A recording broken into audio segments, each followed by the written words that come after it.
What is going on, guys? Welcome to the podcast. How's everybody doing today? Let's go ahead and see who's in here right now. Dubs, welcome to the stream, brother. Brooklyn, welcome to the stream. Iffy, what is happening? Bama boys, what is going on, brother? Welcome to the stream. Jesse the Jackhammer. Guys, go check out Jesse's channel too. Welcome to the stream, brother.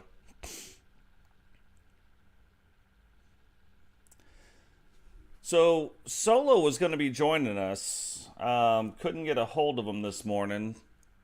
So maybe he joins a little bit later. We'll have to see. Hey, what is going on, McWayne? Welcome to the stream, or podcast, brother. Hey, go check out McWayne's channel too. Big things going on in the Division 2 right now. I know we got a lot of Division 2 players, so go check that out. McWayne, amazing streamer. If you guys are trying to get something, McWayne has a team that he runs with, and he can help you through a lot of the content. So a lot of fun too over on his channel, so go check that out. But yeah, Solo's supposed to be joining us today, and like I said, maybe he does a little bit later. But the thing, like the big thing I wanted to talk about, because we've talked about the cards, we've talked about how to tell stories. We've talked about, if you guys haven't seen the slider thing, go back and check out the slider video. That one, like that slider podcast, you send that to all your friends. Like if you're wondering how to make a really good show, it really starts with the slider. So go out, share that podcast out, let people listen to it, because there's a lot of stuff in there. You don't have to run it like the WCW. You can run it however you want to run it.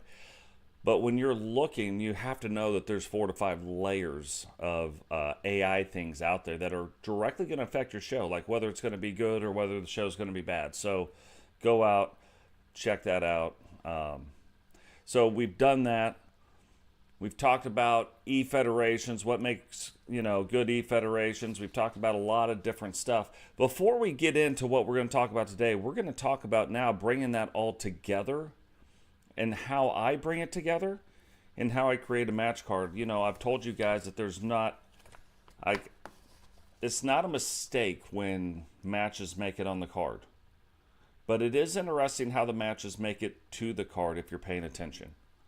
Like if I'm paying attention, not if you guys definitely pay more, closer attention to it. But sometimes when you're the guy announcing, running, making sure the show goes off without a hitch, sometimes you're missing some things. So there's a lot of times, and that's why, again, one of the reasons why we put that request a feud up in the Discord. Too, guys, if you haven't joined the Discord, you're just listening to the channel. In the chat, it is a pinned comment right there. Or if you want to join the Discord and you can't, just leave a comment on this podcast or any of my stuff. I see all the comments. If you guys haven't noticed, I respond to 100%, or at least react to 100% of the comments that are made. So just leave me a comment. I will link a Discord link to you so that you can get into the Discord. Lots of stuff go on in the Discord. Lots of stuff happen in the Discord. So if you want to be a part of the community, Andre, if you're watching this later, I just realized that you were the Joker 1, 2, 3, Jokers, whatever that was you. So yeah.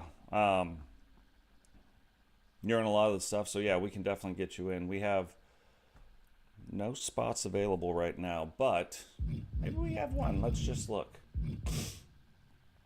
No, we have no spots. I know you see one, but I always leave that one open for creative purposes. So right now we have none, but that doesn't mean we won't.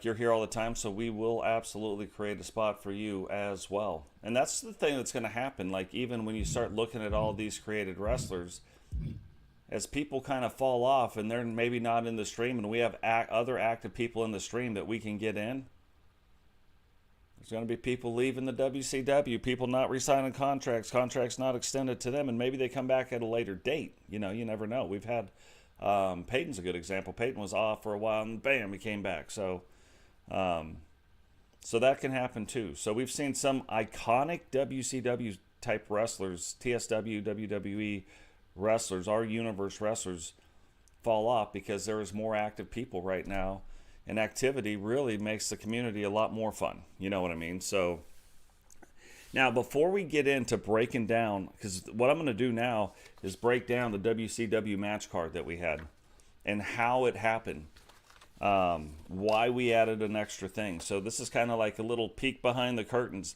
There are certain things that are happening right now that I can't talk about or reveal because it would ruin the surprise.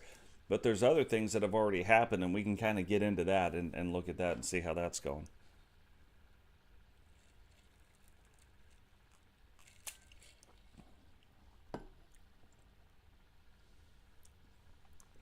Yeah, and I can't wait to get into this as well. We put out the chat goals. Like if we, like if we get so many super chats, like normally it's $2. Pay-per-views it's 5. I don't know if you guys noticed that. I usually set the goal at 5. If we can get 5 of them, we'll do something extra, something special. Going in, I know it's December now. We're fixing to start as soon as the new game drops in early March. It's going to be a lot of content creator streams.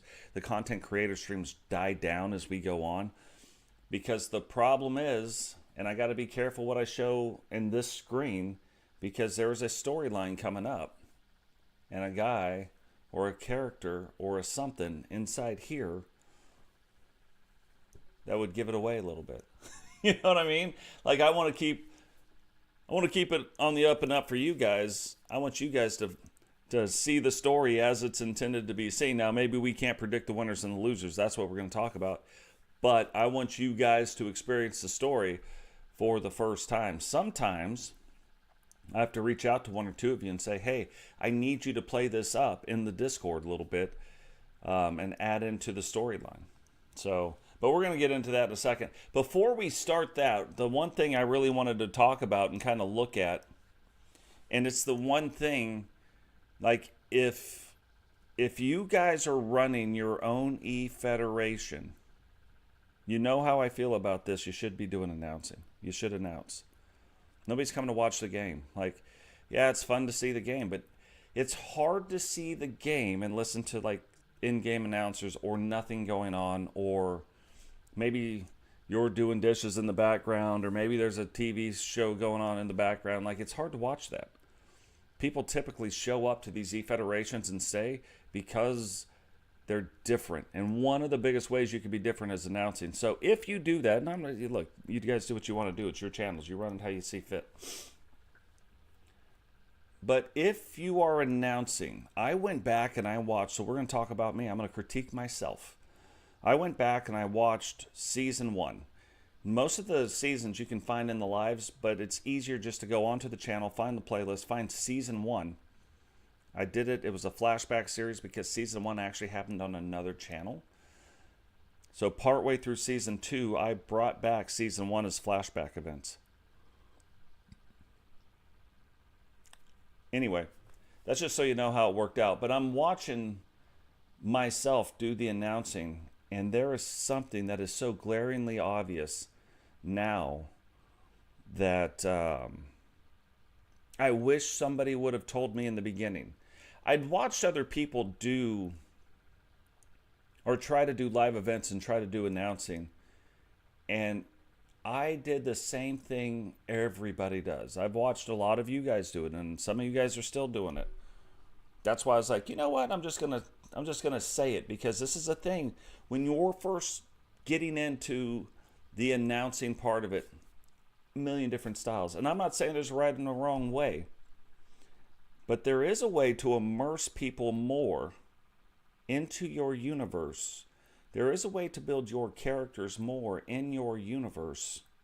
And there is a way to make things more fun to watch, maybe.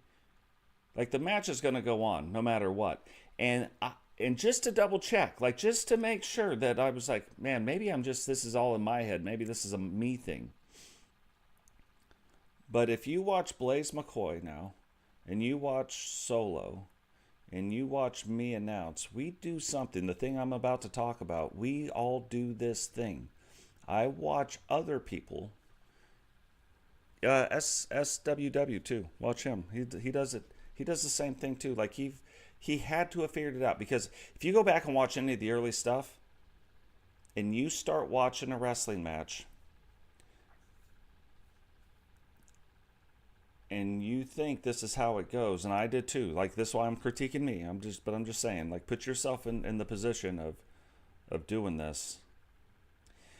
And to Awesome Christina and Bobby Hart, they're wrestling. And if I start announcing the match like this, doesn't matter how much fun, like how much I do with the voice. Bobby Hart body slams Awesome Christina. Now she does a chokehold. Oh my gosh, it's a drop toe hold. Oh my goodness, can you see? She put an elbow on her head. Oh, she came off the top rope. If all you're doing is announcing the moves that are happening on the screen, and you should announce some moves, but if all you're doing is announcing the moves on the screen, stop. Stop what you're doing, because I'm about to ruin the image and the style that you're used to. Most people that are there to watch wrestling understand that an elbow went upside the head. You know what I mean? Most people that watch wrestling understand. What's going on, Derek Volkowski? Welcome to the stream, brother. Hey, Blaze Radio, what's happening, my man? Welcome to the stream. Blaze, man, Blaze has got big things coming. So definitely go check out Blaze's channel. It's a lot of fun over there. But if all you're doing is announcing the moves that you see on TV or you see on your screen, stop. If you want to take your announcing to the next level, if you want to endear yourself to the crowd, if you want, not you, but like Awesome Christina in that match, if I want to make Awesome Christina and make you care about Awesome Christina, and you're the only announcer, most of us are one person announcers, right? We're just one man, one woman, one whatever announcers. You can't be the play-by-play guy all the time. You have to call some play-by-play, and you have to call a lot of color. That's why they have color commentators and play-by-play announcers. There's one on each team in a two-man team. You add a third guy in, that's usually so, especially in wrestling, that's so you can kind of have that heel guy that jars the crowd. Like, they say things that you don't want to hear all the time.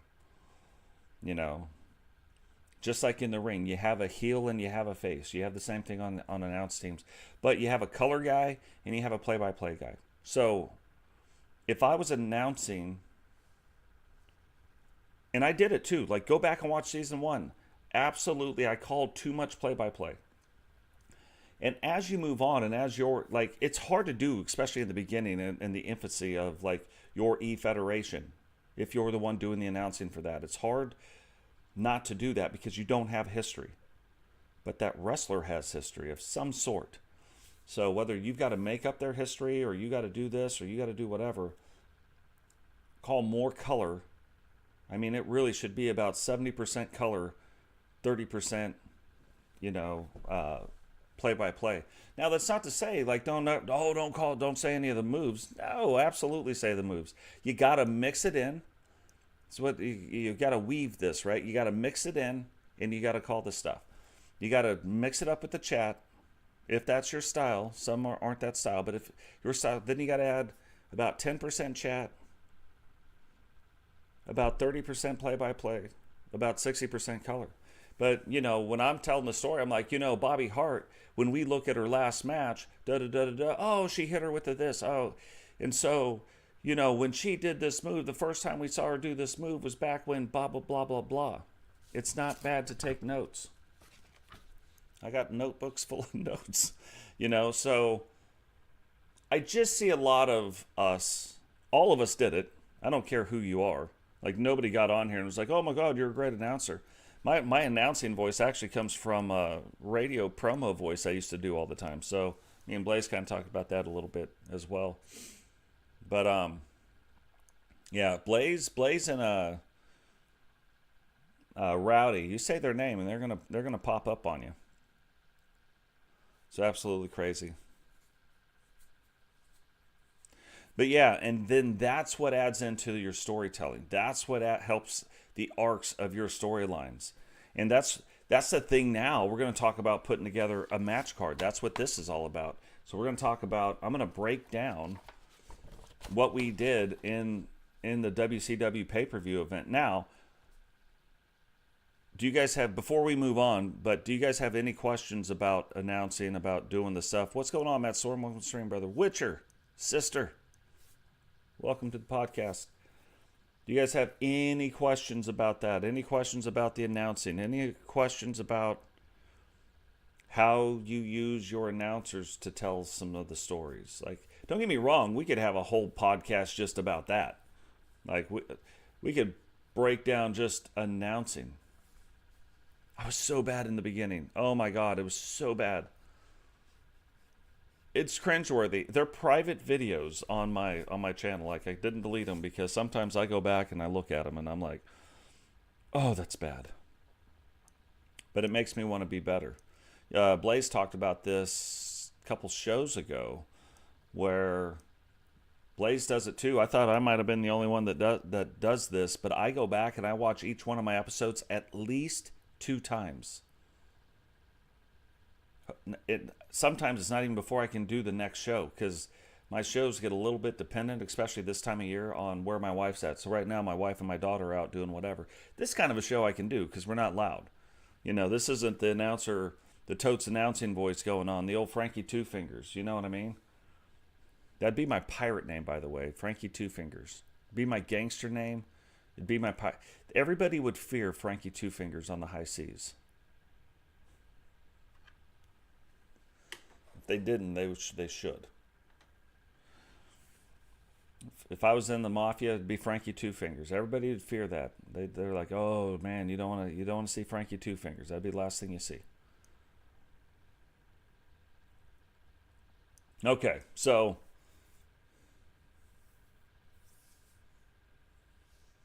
yeah, no, and that's a good point too. If you just said, spread the energy.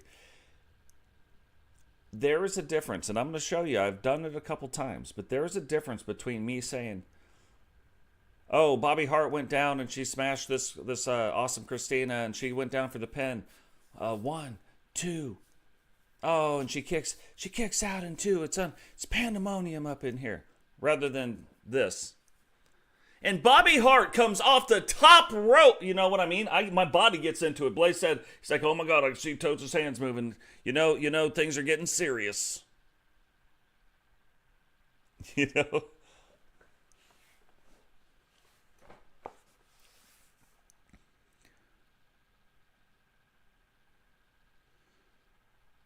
Yeah, but that's this applies to everybody, Jesse. Like, seriously. You got to be in character. You got to get it built up. My announcer voice has got a lot of gravel in it. Like, this is one thing, but you got to get it. You got to be animated. I tell salespeople. I train salespeople. I train GMs. I train finance managers. I train sales managers. It's what I've done for a living over 20 years. I've trained people on how to do stuff. And I'm like, when you get on the phone and you're talking to somebody, people can hear if you're smiling. Figure that one out. People get on the phone and I'm like, oh. People can feel if you believe what you're saying. So I've got my headphones on. I don't have to have headphones on. You guys are still going to hear. I'd still be able to look over here. Look, I move this controller. I can see that the thing's moving. But I put the headphones on because there's crowd noise being pumped now into and now I feel like I'm in the ring. I feel like I'm in the stadium. And I feel like if I was in the stadium, I would have to be shouting to be heard over the crowd. So, like, if he's talking about the energy, like Blaze is talking about, oh, I could see Totes does the things with his hands. You see, when my hands are moving, when I get into sales, I get very animated with that. You know what I mean?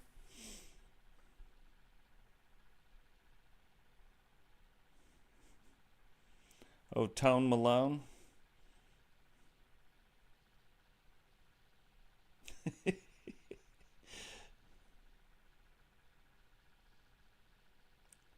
Yeah. When you get into it and you believe, like, it's amazing. And it's funny because, like, and this is one of the other things, both of these both of these subjects that we're talking about today, this with the announcing, would have been a great thing to have solo on here too, because you have to adjust what's working. If what you're doing is not working, it's not. And Jesse, and every one of you out there that has a channel, a new channel, and you're trying to grow the subscribers, and you're trying to do the things, and you're trying to do this, hear me now. I say this all the time, and I can't say it enough. A guy gave me this advice, and all of a sudden I started growing. If I'm clicking through channels, and I do it to you guys, if I'm clicking through channels, and let's say, Jesse, I click on your channel, bam, and you're not saying anything, bam. That's how long it took me to stay on your channel. I'm serious. Hey, Jesse, and I'm out because you're not talking. You have got to announce when you're doing your shows, when you're doing your streams, you have got to, no matter what, none of you could be in the chat right now, and you could watch this back later, and not one of you would know nobody was in the chat right now. I talk to the chat. I talk to the camera. I talk to everybody like there's 100,000 people watching me. You have to have that mindset, because it's a lot different if I get into your channel and I hear nothing and you got wrestlers. I don't care if they're the best looking wrestlers on the screen. I've got best looking wrestlers too. Like, I don't need to come to your channel to watch wrestlers. I can do it right now. I come for the community. I come to hang out with you guys. I come to see a great show. And you don't need one person to have a great show.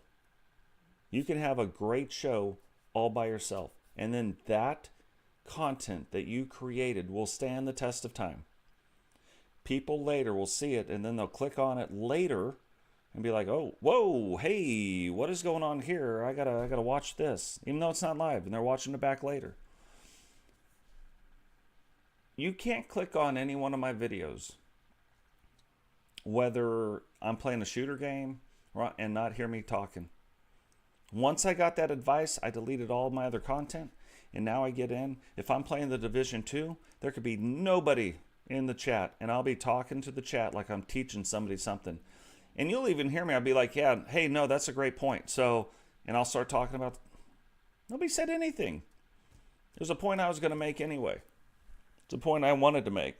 So usually I'll write things down or have them written down in my book. And while the show's going on, if nobody's saying anything, I'm bringing up these points. There's points to the story I don't want to forget, that I don't want to miss, that I don't want to lose. And so during a match, then I'll tease information because I've already got the information. So when we break down this card, which we're about to do here in just a second, but when we start breaking down this card, right in the beginning of the stream, I said, Jane and Melinda were going after the United States title. There's a lot of interesting information that has been developing about this match. Sped's alive. Woohoo! If he didn't kill Sped, so that's a great day. And man, thanks for the donation. That's you just made this the most profitable podcast we've had. So that's good. But I already know that there's developing storylines. Now, I could have just word vomited the whole thing in the beginning and left nothing. But it's about pacing, and it's about telling the story, and it's about this. So if you remember, what you're doing is telling the story, and it takes your voice to do it. The game can only take you so far. You can only create so many interesting looking characters. And they could all be the best. You could have 100 of the best characters. You could have 15 8-man matches.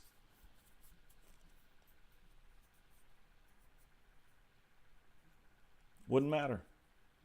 If I got onto your stream and there's 8 people in the ring wrestling, and they're the best, they're the 100 best looking cause. They were voted by Time Magazine as being the best looking cause. Nobody can dispute it in the entire world. In the history of mankind, there's never been 100 better looking cars, and they're all on your channel, and you created all of them.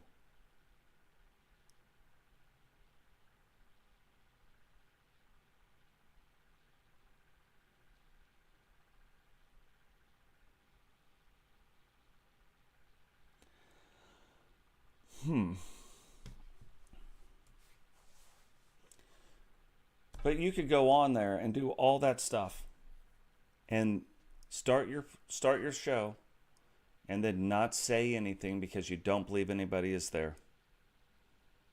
And nobody's going to watch you.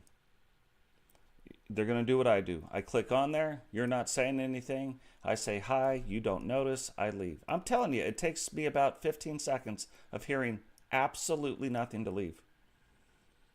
On the other hand, I may not talk all the time, but I'll get in there, I'll say hi to everybody, I mix it up a little bit, and then I've got it playing and going in the background.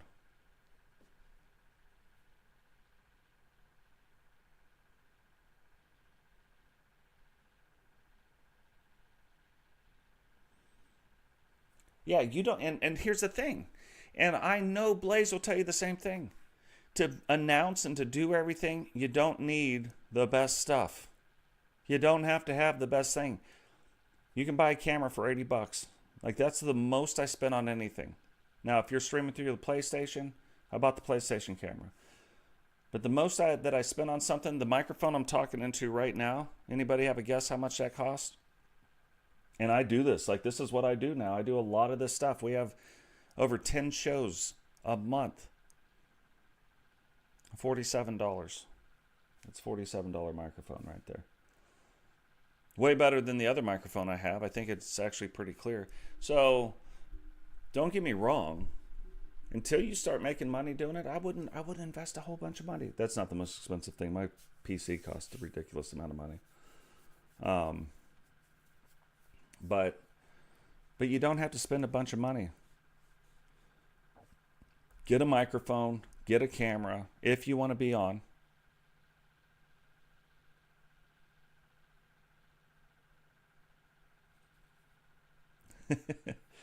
But you don't have to spend all the money to do all the stuff. You don't have to worry.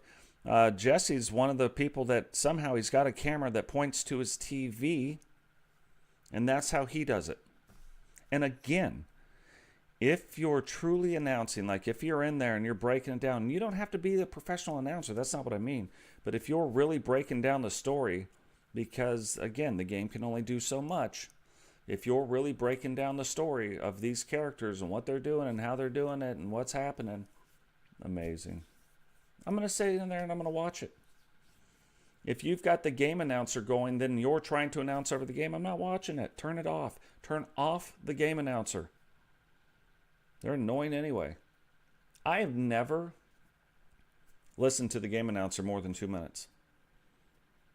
The game announcer has never played on my, it's how much I don't like game announcers. It's just going to be repetitive. They're just going to say the same thing, and it doesn't even apply half the time to what's going on in the match. Well, you know, Cole, blah, blah. I can't even do it. I want to stick needles in my ear and, like, scramble my brains. Maybe it's some 45 mouthwash. Like, I'm serious. I can't take it. I don't like it at all. So there's a guy out there that he uses the game announcers, and in order for me to watch his show, I've turned down the sound. And then I watch the show, and then in my head, I'm practicing announcing. But you don't want people doing that. I'm just telling you. Nice. Blue Yeti, those are good mics.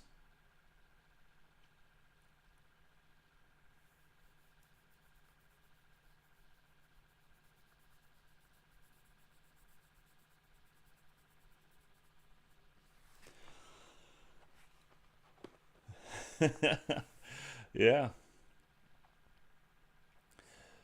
So, but it takes a community. So, just if you're going to do, like, any advice, one, do it. Be talking like there's 100,000 people out there. Talk like there's 100 people in your chat. Always. It doesn't matter if there's no one in your chat. Talk like there is. Because then when the people come in, and you're in the middle of it, they're like, whoa, wait, hold on. Then they're going to want to hang out. They're going to want to see what you're doing. They're going to see what's happening. If you don't, you're wasting your time. Because they're going to do what I do, 15 seconds in and out. That doesn't help you. That's not helping you grow. If you had 100 views and every view, they only watch 15 seconds in a 2-hour time period, not good. You know, in our last thing, we actually, in the pay-per-view, I think as of today, we're up to 145 views, which the views are a little bit low. But, however, the watch time is over 16 minutes per view, which means that's over 40 hours of watch time. It's good. It's good stuff. And that's one of the reasons I'm just telling you, I'll put this community up against anybody. So it's not all me. It's not all, I'm doing the thing. You know, it's us. We are doing the thing. But when you're first starting out, the best advice, I told McWayne the same thing. I said, man, you got to just talk like, and look, McWayne's over 3,000 some subscribers now. You got to talk like somebody is in the chat. Yeah, and YouTube does come with a lot of experience for sure. And what's great about our community, Blaze's community, Solo's community, it's very, like, people are here and they want to help. They want to help you succeed. There's other communities they don't. They're like, oh, stop taking my subscribers, stop doing this. I never go into people's things and ask for a shout out. They don't work. They don't. Me shouting you out on my stream, I've got 1,211 subscribers. If everybody liked me, you should get about 500 new subscribers if I shouted you out. It's not how it works. People are here to see totes. In Blaze's community, people aren't there to see totes. They're there to see Blaze. When you start understanding this and then you start supporting, people will come. Some people will come. You see Brooklyn Joker. A lot of us have come from different communities. You see Blaze. You see Jesse. You see Matt Storm. You see Wally. Wally's in and out. So don't get me wrong. There are people that will mesh and cross over if you're producing good content. So produce good content. Now, enough of that. That is what's going on, Digital? Welcome to stream, brother. But that is my thing. Number one, do that. Be always talking like there's 100 people inside the chat. Number two, stop calling every single move that's out there. Oh, he braided his hair on Tuesday night. Yeah, like, oh my God, dog. I get it. Like, I know. That's why a lot of the times I mess up the names of the moves. That's not an accident.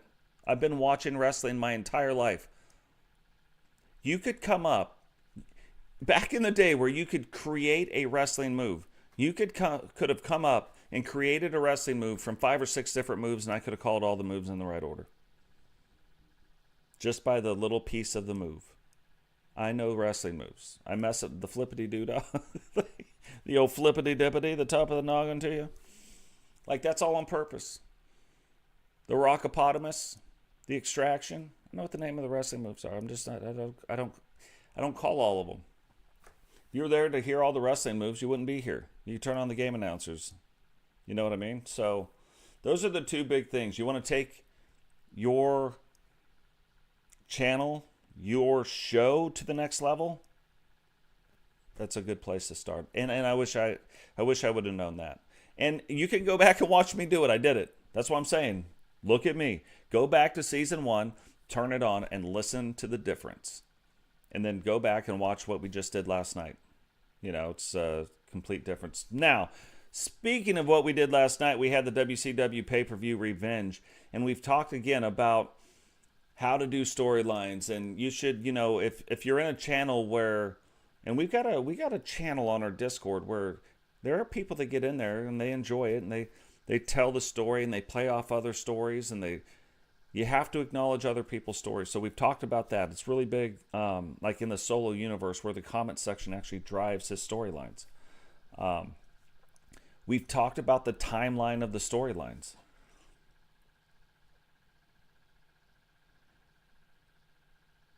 we haven't talked about, like, you can't be somebody. We have a couple people that other people are trying to do storylines, and every time one person gets involved, tries to be involved in every single storyline. I'm about to make you a storyline right now. It's about to happen, starting on the next show. It's going to be funny. I'm going to find it amusing anyway. But you can't be that. But you want to find your storyline and you want to do the thing, right? And all of that starts molding together like clay. You start molding it together. You're like, oh my God. That's going to be the head.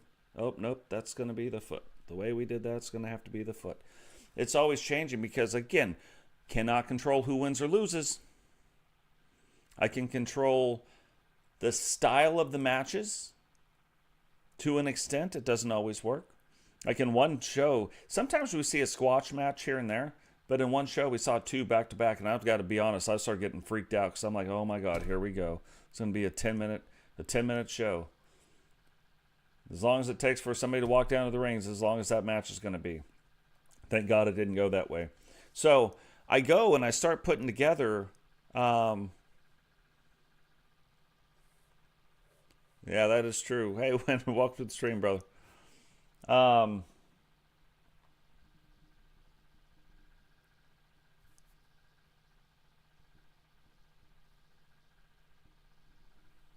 For sure. So what I'm going to do is I'm going to break down. More tables for sure. I'm going to break down this card. So typically at a Nitro or a Thunder event, it's 9 matches, period. Very rarely, if there's a special cash in for a Money in the Bank briefcase, then thanks, Sigil. It's funny, the buy the ticket thing. I was thinking about this, and I was going to talk when Solo was on here. I was actually going to talk to him about it.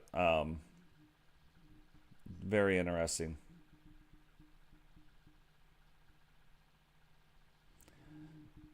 Yeah, and Matt Storm holds the WCW Money in the Bank, and right now, so the WCW champion right now is Rowdy. It was Sentinel, now it's Rowdy.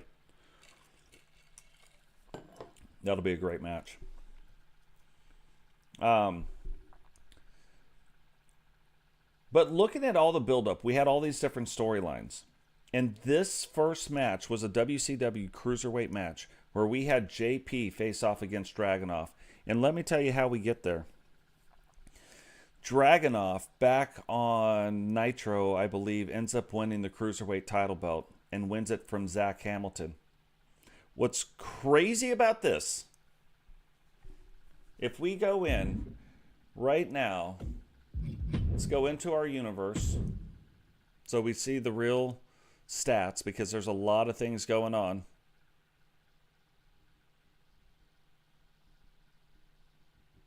You're in Streamlabs? Hold on one second.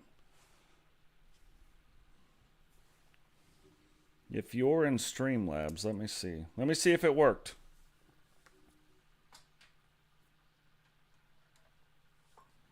We'll just see real quick if it works. We're not going to spend as much time as we did last time on jacking this up, because hopefully this works. Let's just see. Let's jump over.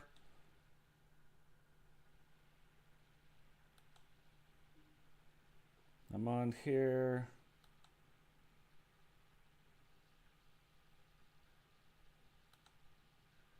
Oh, hold on.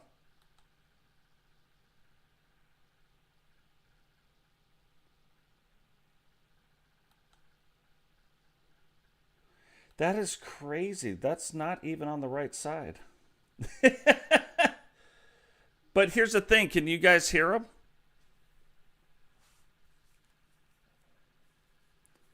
That's the thing I don't understand. Why can't I hear him?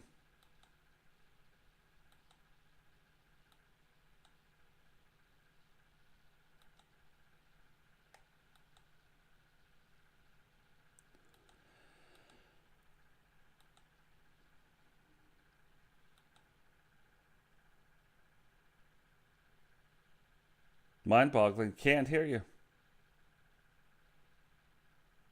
So here's what we're going to do, because I know it works. The other thing I know that works. We're going to have to get Solo on the PlayStation. We get Solo on the PlayStation, it absolutely works that way for sure. And we can kind of keep with the one thing. So, yeah, which is funny. He's not muted, though. You know what I mean? Like, I know we can't hear him, but there's something else. This is why I wanted to go through. I wasn't able to do it with Blaze this week either. And then you heard Solo. He said he just woke up. So, wasn't able to do it that way. But we'll get him on the PlayStation, because that way we know works 100%. We don't even have to worry about that.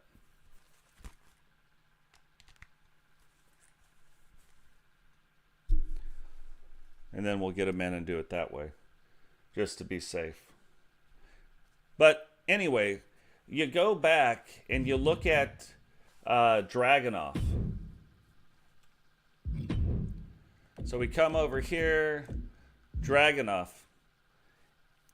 Different now because he finally won, but he was 75 at the time. And then you go over here and you look at Zach Hamilton, who was 91, who was 93 at the time. Dragunov ends up coming out with that big win, goes on, wins the Cruiserweight title. Still at 75 or 76, because of the boost of the belt, he was at 76 on Thunder, when then he goes and faces off against Vampiro. So once he faces off against Vampiro, yeah, you're in. Hold on one second. So once he faces off, I'm so in love with this. So once he faces off against Vampiro, he ends up crushing the universe stats that are now stacked against him. All the negative traits come off of him, and now he's 85. Goes into the pay-per-view event, and why was it JP? Because he had already beaten 2 other cruiserweights in the syndicate. So why not JP? Can he beat all 3 cruiserweights? So it's a storyline that ends up developing out of nothing. But, guys, without any further ado, here is Solo. What's going on, man? What's going on, big dog? I'm happy to be here today. Woke up a little late, did a lot of editing last night, got all the tag team entrances, got all the stats together for Iffy and the new storyline that you're talking about, because that's where the storyline is really baked into it, man. You know, the master crafting, as we like to call it. We can't control the match as much as we want to, because I want some of you guys to lose, but, you know, yeah. Listen, we roll with the punches, and that's the greatest part, I think, of the storyline. As you know, we can plan it out as much as we want, but whoever the universe wants to win, essentially, is who wins. Yeah, see, Blaze, too. Blaze launched a thing. Like, I was in the middle of a bunch of other things, and Blaze launched, I didn't understand it, launched his podcast. And he was like, yeah, no, Solo and Totes, they could have joined on the podcast. I thought it was a show, and so I'm like, man, I'm going to have to catch a show later. Yeah, that was a big one, man. I know that all of us are we're looking to expand on the explanation of what we're doing. You know, we all try and figure out new ways to do new things with what we got, and what we got is talents. You know what I'm saying? So everyone who's here today listening, Iffy was one of my favorite right now, because she actually, you know, we all got this. A debute's supposed to be like that. You know, a debute's supposed to be like, oh, I want to see this person wrestle so bad, and I'm it was happy set up we all perfectly in the match. That. And it was set up perfectly in the match. They wouldn't tag her in. Yeah, it was like Coach and Vanessa just wanted to kind of tease everyone, and they're like, she'll walk over there, pause for it, and you know, we can't recreate that magic. You know what I mean? And that's where it's like, oh, we did it for that moment, and we don't need to do it again. We just needed it to happen for that moment. And so It's again, it's like watching. Hey, baby girl, stop digging in the garbage. You can't eat the doggy food. Sorry, guys. She loves. It's basically jerky. It is. It's just dried up chicken. That's Yep. all she knows. She knows it. But yeah, I think that we have cohesion between comments in different, I guess, companies. I don't really want to call them e-feds as much anymore, as we're kind of breaking ground on what it means to be an e-fed, and these storylines may be separate, but they're together. Watching what happened in your show last night proves that Iffy's a badass no matter where she is, and that's why you love certain wrestlers. There's a reason why people love Will Ospreay, because if he's in Japan, whether he's in the Europe circuit, it doesn't matter where he is, he's a great wrestler. And so I think that translates over very well to e-federations, and I think Iffy is one of those talents. Well, and this is funny because like I see Witcher's like, hey, I want my COD mastercrafted. It is. Here's the thing I don't think people understand. You could take an absolutely mastercrafted CAW, and if I took you and I played you against somebody in play now mode, it would be one thing. But I now insert you into my universe that has been running since March, right? So that's got all these stats. Iffy now took her a little bit to get going. We finally got everything going. She starts going. Now she's putting together the wins. Now she's got the title belts. Now she's doing this. Yeah. So you see, now she's finally rolling. And then you put her into your universe mode. But your universe mode has been running since March as well. So now there are stats that haven't happened yet that have to happen. You could tell she's a badass. Oh, yeah, exactly. And that's where it's there's kind of a not a disillusion. What was the word I'm looking for? It's kind of a melancholy feel with the solo season universe. And I think if anyone's ever been to a jiu-jitsu match or like a high-level contest, right, when you start hitting the pinnacle of baseball, when you start hitting the pinnacle of shooting, whether you're doing disc, shotgun, whatever you're doing, once you hit the pinnacle of something, it starts. I got a question. Something I don't see in 2K about Hacksaw is like on some sort of losing mode. Okay, well, definitely we'll speak on that. That's a good question. But the idea of not having it be a show, essentially, where it feels like this is UFC, where it's like, oh man, it's a little boring, right? It's like, oh, I didn't expect Iffy to lose. No one wanted Iffy to lose. But the truth is, we have 3 new characters who have been in the comments, thanks to my man Wolfpack, who's been in there. He's been patient. He did a lot of editing. And Iffy, what this does now is it builds a realistic build from the bottom. So if Iffy lost, she's the last woman standing against this evil crew. All it means is just what it is, the setup for the build. You can't build on top of you don't put a hat on a hat. It's something that Jim Cornette says all the time. And I kind of understand when he says that. You don't put a hat on a hat. So we had to take the hat off of Iffy to put it on her. You know what I mean? We all know she's a badass. She's been going up against the Lord in the comments. And it was a moment where I wish she could have won. And that's truly my feeling. But she didn't. And so now we add on the stats, like you said, from Universe Mode. Does she get the top 10 power rankings? Does she get the winner streak? Do I start doing cut scenes where maybe a couple of the other female fighters help her out? Like, you start to see that the story mode is not just stats in the solo season universe. I might pull some shady stuff like I did with Vipiro last night. I might put him in the cage and try and ground him. I might have Miguel Morales attack the hardhead style guy's leg and even the score a bit. So it's not as much as I want it to be the UFC contest feel. This is still wrestling, and I've still got to build the storyline as a booker, right? So I just hope that's why last night I kind of had a come to Jesus moment with everyone, where it's like, even though I might be doing some shady things, I hope you enjoy it. Right. Well, but here's the other thing, and we talked about this too. Like, one of the things, and this happens to me all the time. Immediately after the show, you're like, hey, I didn't check their weights. And I'm going to talk. What's funny about this, I'm going to talk about this not even from your perspective, but I'm going to talk about it. Ooh. I did something that a lot of people probably don't realize right now. What's that?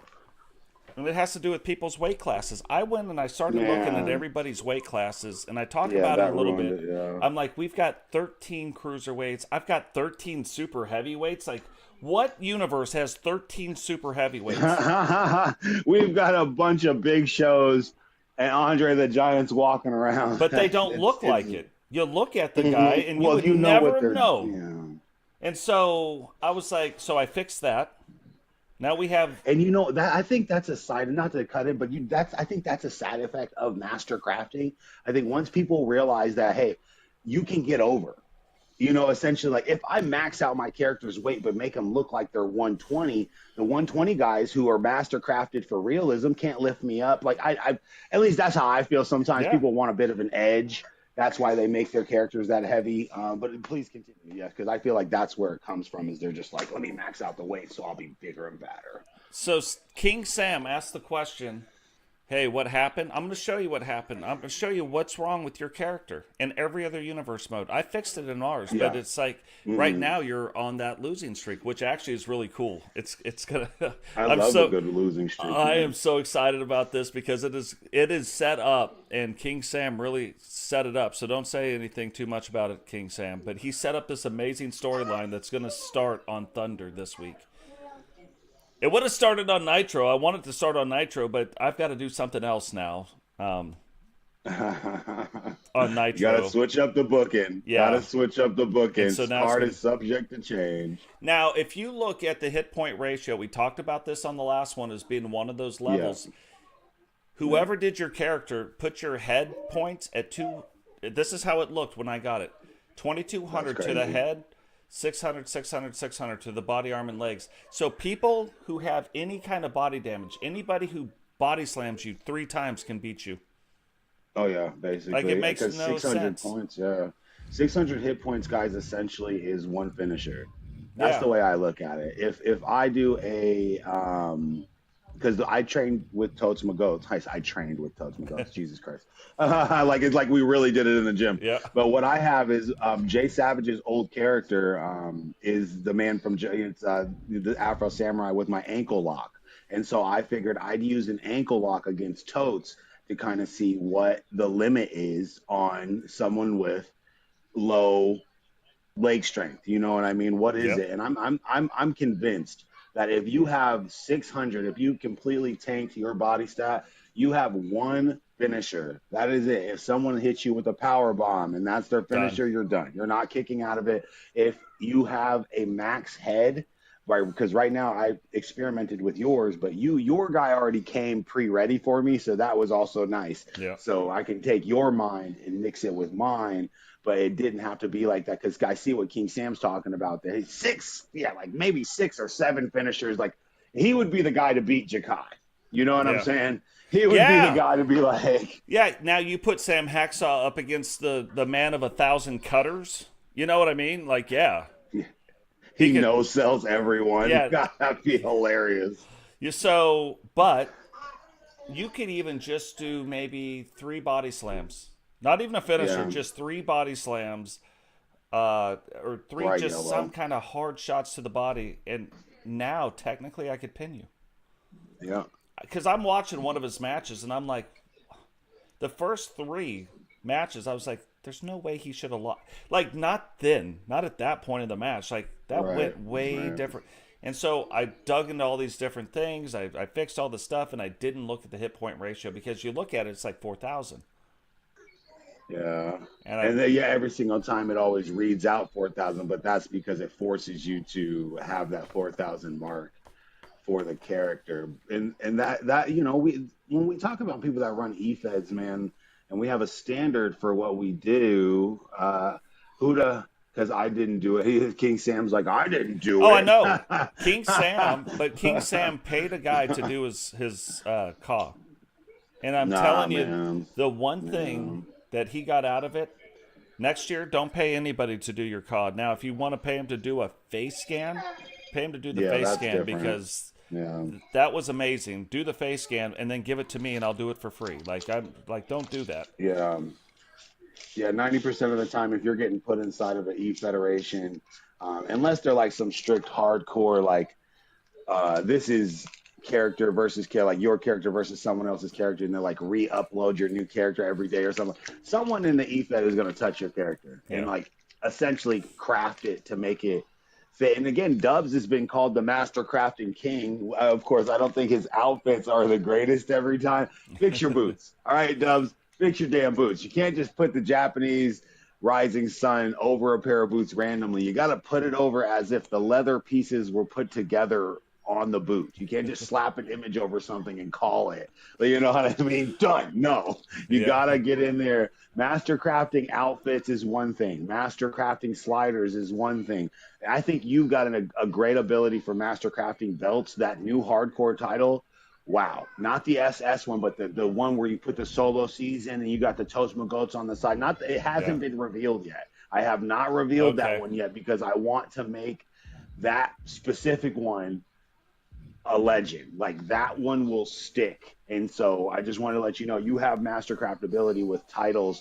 And so I think Dub's mastercrafting ability is his move sets because he gives people what they want. Like, and when I say, I don't mean he's going to win every time, right? But he can read someone. He can say, this is what they want to happen in a match. And he can essentially create that for whoever he's selling the product to. You know what I mean? Whoever he's selling the character back to, they'll get it and be like, it's the greatest. It's the greatest. Kirk has said it.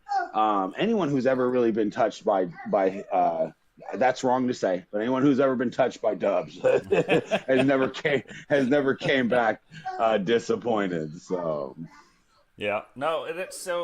that's like, if you look at the outfits, the different stuff, like here's a good one. Ken Sean keeps sending me his character, and he gets mad if you put a glove on him. But the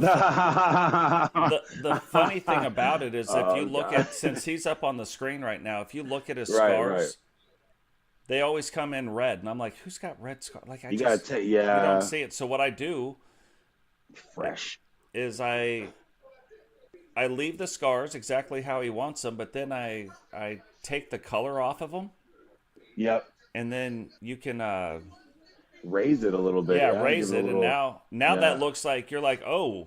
A freshly healed scar. Yeah, what just happened? If you guys don't know what a scar looks, if you guys don't, it doesn't exactly what happened to this guy, not what is going on with this guy. You know what I mean? Yeah, like it's a totally different vibe. What in cartoons is going on here? You know what I mean? And you know, a big part about that, what you just said too, is building a.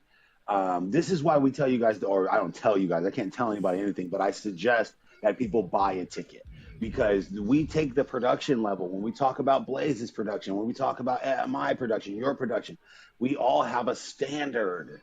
Yep. And so when it comes to creating that standard is what you guys are paying for. There's a reason there's a paywall between certain podcasts or certain brands, because once a brand gets to a point, it knows what it brings. And so that extra little push helps us push the brand. Last night I stayed up late because I realized something that is just detrimental to my universe.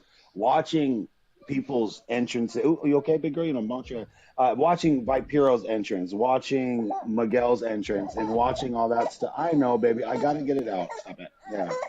Oh, stop it. Give me close. Smoochy boochies. I had to take her little ponytail out. She did not like that. But again, watching those guys walk out to the wrong entrances, because I've had to take your guys' characters out because you put new ones in, and then I have to go back in and recreate your entire tag team entrance, your tag team finisher. Everyone that you're affiliated with has to be back into your universe mode. Guys, that took me 4 hours last night. I've got all the footage of R2K and Dubs, who I'm setting up that storyline, and for whatever reason, my game just hates them. Like every single match just like that they have has been taken out for whatever. But anyway, last night, that's all I did was just build mine and Totes' tag team entrance, where now I'm bringing back the mask because Vipeiro is such a good engine. Well, I'm not bringing back the mask. Totes is bringing back the mask. Just a little build to see the entrance. It's going to be storyline based entrances now. The Lord and David Fair have a entrance that befits them. Miguel have, JP and everyone has. It took me so long last night to also make sure that managers, the cross-referencing so that the game knows not to do something shady and make me have to go back and edit and delete certain things. So you guys don't know it. If you know it, you do. If you don't, you don't. Universe mode is a complex web of layers, not just the sliders, right? The sliders are its own little Big Mac. Yeah. You know what I mean? It's its own little layered sandwich. But then you have another sandwich on the other side. That is the universe mode stats, right? The points where you show it. You were the first one to actually show this off, and I was like, ooh. I was like, oh, giving away a little bit of magic there. You were like that. Do you remember that magician show, the magician who used to reveal all the secrets? Yeah, he was all on black. television. Yeah, I still watch it. Yes, dude, he was so funny. He made an elephant disappear once, and I was like, how did he do that? Yeah. And then he showed me, and I was so disillusioned. I was like, motherfucker, you should have never said. You could have never showed me. Anyway, I was angry, and that's the same thing I felt like with you. I was like, oh, I love that he's doing this, because as much as we want Happy to birthday, think King that Sam. it's oh yeah, well, I didn't realize it was everybody too. We got a bunch of Christmas birthdays here. A lot of people have had November, December birthdays in the CAW universes. It has to be. I mean, I'm not saying anything about zodiac signs, but the algorithm. No, I'm just kidding. The algorithm. What are you anyway, Toes? Today. Yeah, what are you anyway, Toes? I'm gonna guess you're like a Taurus. No, Libra. I'm the scales. A Libra. They got really balancing. That legitly explains WCW Toes. Yeah, for sure. The balancing of scales. One side has gold and the other side has silver, and you're still just balancing the two. I like that, because I'm a Virgo, and so I'm very I'm business savvy, and that's all it is. That's all this is. Like, this is business to me. And what is business? Drama. Drama's the business. So we're building the drama. We're building the business. And of course, when I say drama, I don't mean that I want guys actually going to each. I don't want that. I don't. No. But no. The idea of it. Yeah. The idea of it is what makes you want to watch John Moxley, makes you want to watch Swerve, makes you want to watch the Tribal Chief get back together with the Wise Man. It's just those emotions where, like, yeah, I want to beat my boss up. Vampiro versus Jay Savage. You know what I'm saying? Yep. It's like, I really want to take out the top guy, or the guy who I think is holding me back. So and here's the funny thing too. Like last night, okay, so you got the mishap. I'm an innocent Scorpio, says Iffy, with her steamer. Yeah. But you got the mishap with the weight thing that happens, and it turns it into an amazing story. You got the mishap with, you said it was supposed to be a different match. It wasn't supposed to be you against Vampiro, but then it makes more sense the way it ends up happening, because, okay, Totes fights Miguel. I beat Miguel, but Miguel hurts me. That's great. Right. That was awesome, which was, booked. Yeah. It was booked to happen like that, which is the only match that did play out correctly. Again, shout out to your mastercrafting character, and shout out to Miguel's mastercrafted character. For someone that needs to tell a storyline, I need characters that I can trust. You know what I mean? I know that sounds crazy, but just like a real wrestler in the ring, there's a reason why Triple H is the dog today. He's a big guy. He was always there. You could always trust Andre the Giant. You could always trust Hogan to do the job.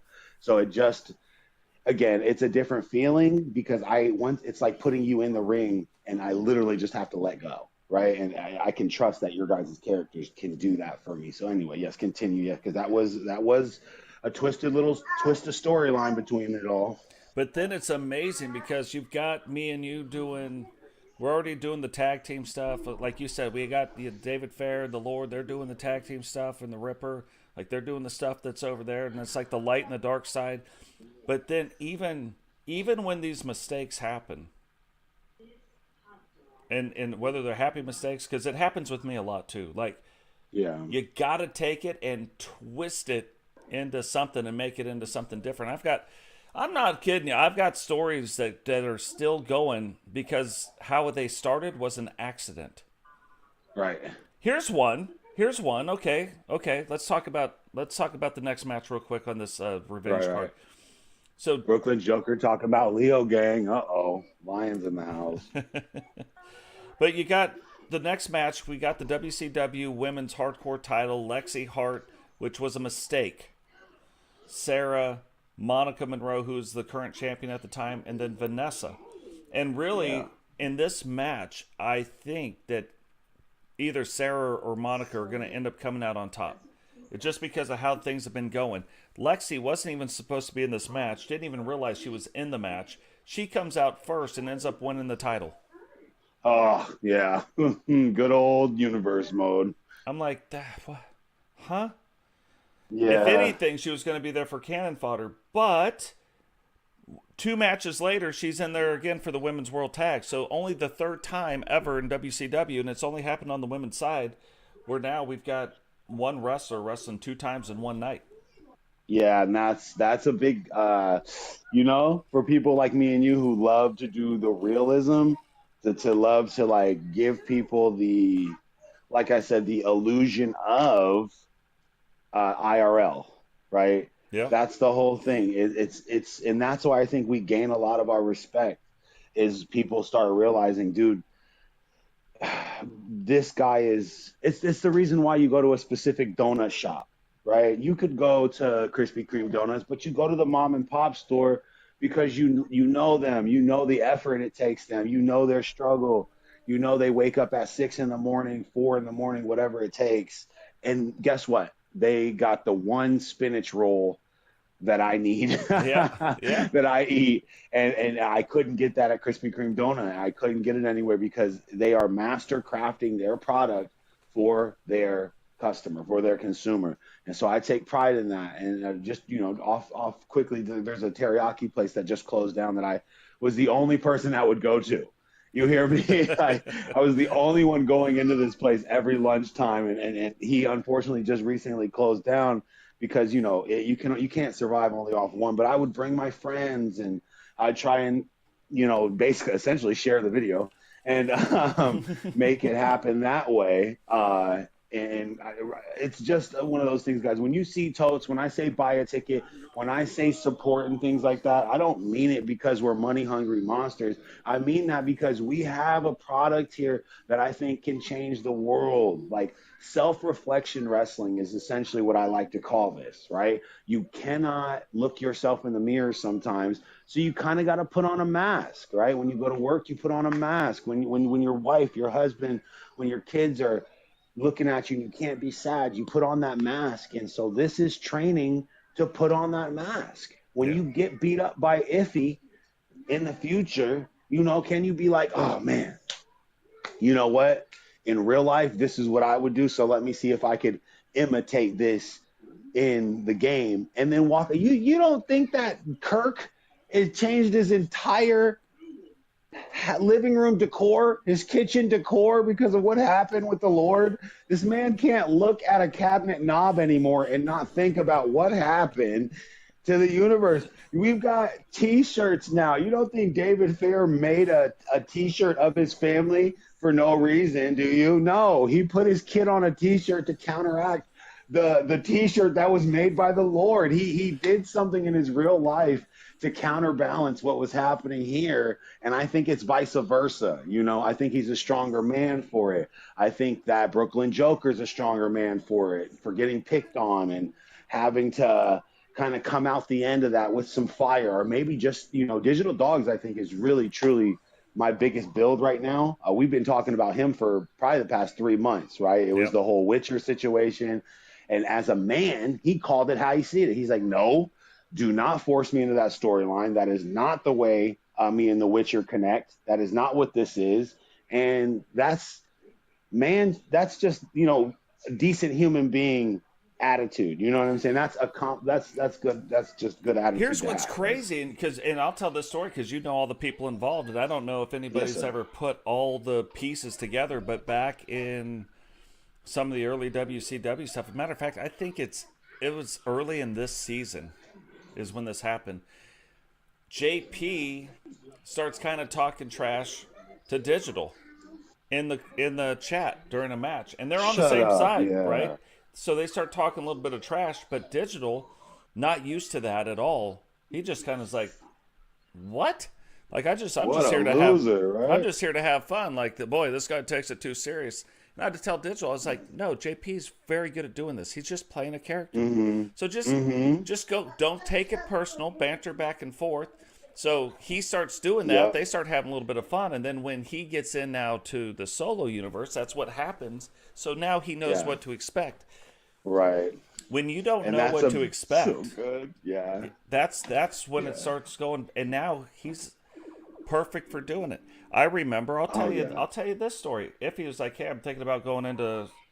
This is months ago when Yeah. she first got here. I'm thinking about going into the SSU. I said, "No, don't do that." No, don't no, not yet, please, no. And she was like, "Why?" I said, "Because there's guys in there that just they don't know how to act. Like, Yeah, just sure. give."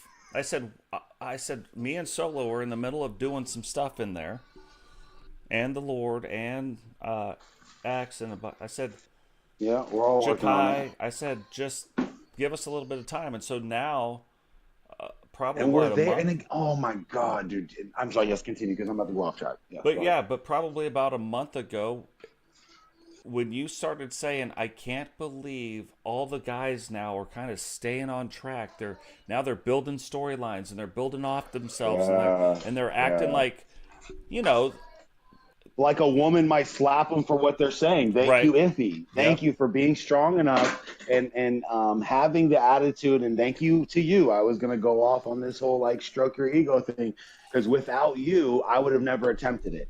If you guys saw, there was a moment for Solo Season Universe. I was supposed to bring in Sean Coleman's wife. I was supposed to bring in a lot more females, but I mean, we're talking TNA Kurt Angle.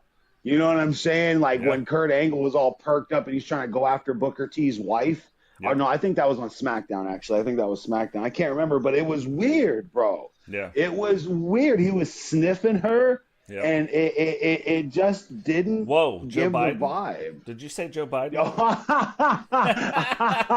Another American hero, I guess. Yeah. We're talking big Sniffing business kids. here.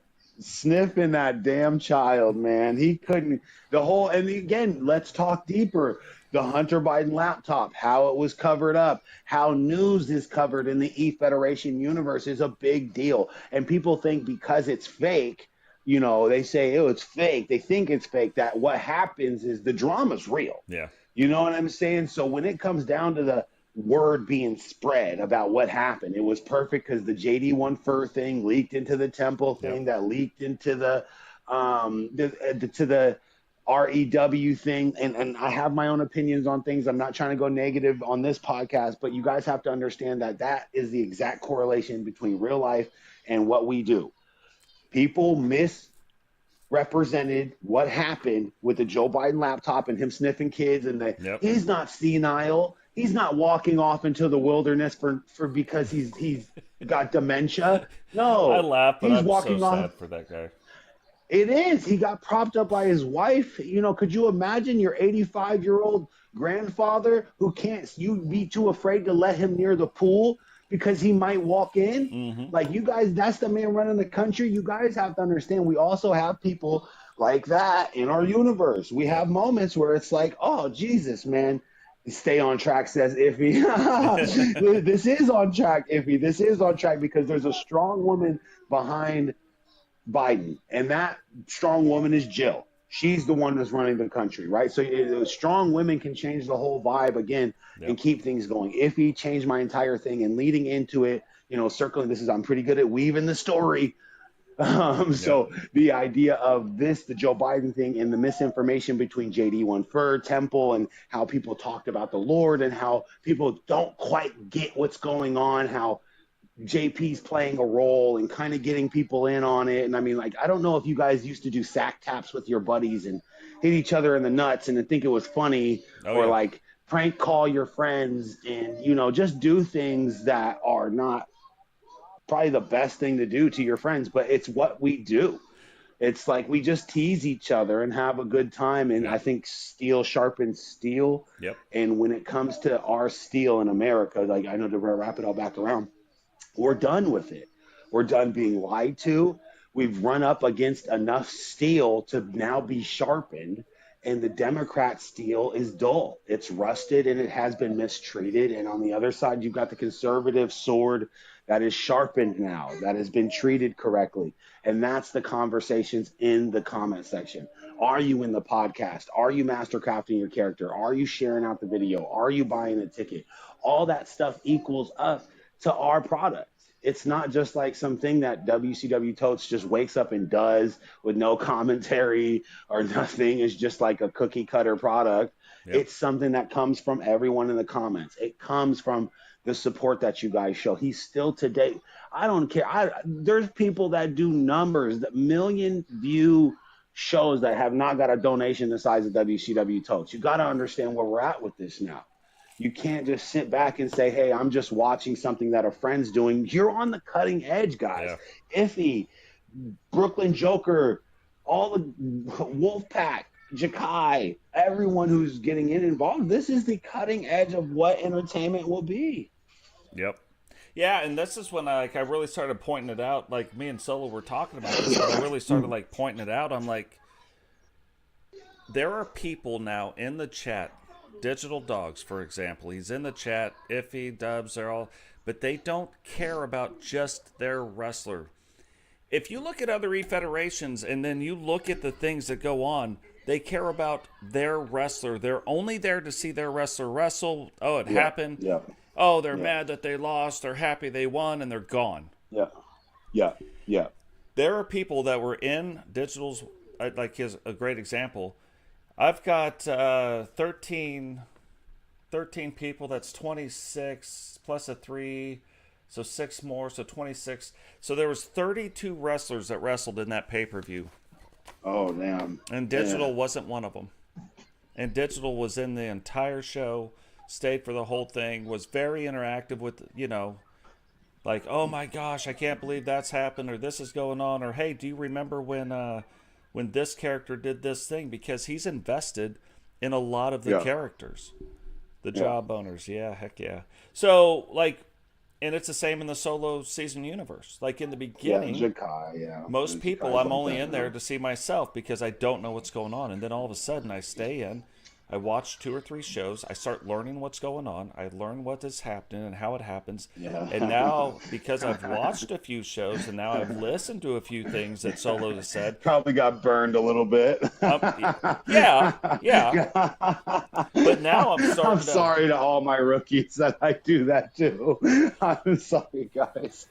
But what's funny is now I'm starting to care about the Jakais and the Weapon X's and the Falcon Jacks and I'm starting to care about these guys now. Now I'm wondering. Now it's like I'm watching a wrestling show. Yeah. And I want to see WCW Monday Night Nitro, and I want to see what's going on right now. With Brian Knobbs and.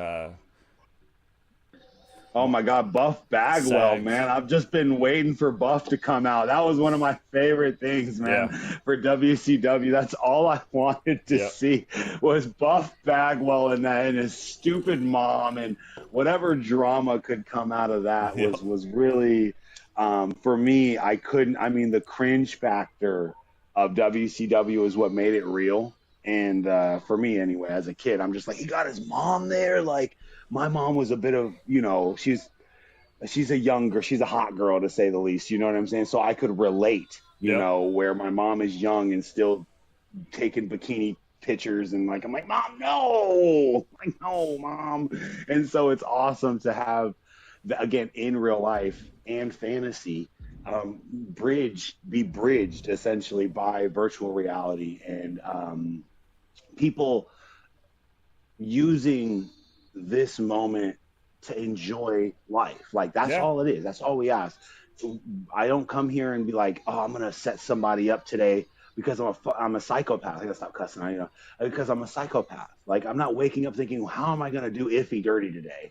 How am I gonna do Jakai dirty today? How am I gonna do Totes dirty today? That's not what I'm thinking. I'm not just thinking, hey, these guys are gonna I'm gonna just poop on their chest today. No, I'm thinking, how can I bring them down to build them up, right? How do I do this to where everyone already loves these guys. People love Totes. People love Iffy. People love that. But as someone who's building a show, my main job is, again, you can't put a hat on a hat. Miguel right now has a hat on a hat. So it becomes like he's the interplanetary champion and he's the tag team champion and he's hanging out with JP. Like, these guys are super powerful, and that's the reason why the Pillars lost. Like, everything. Yeah, go ahead. Everything that the people thought was supposed to happen in the SSU didn't. The Pillars didn't come in. You know, the tournament was done. Totes got taken out last night, but did he really? Jay Savage is a cheater again. Like, bringing down the cage to keep out his people. Like, it doesn't put a good taste in your mouth when you don't win a match fairly, right? Or clearly something happened where at least that's how I feel, and that's how serious I take it, and I hope that other people do too. And I know Vipiro does, because he was pissed last night. Well, he's pissed. Until I he's told him. pissed. Vipiro's the one. He is pissed because he is losing not just in my universe, but in your universe. Like, he's losing in both universes right now.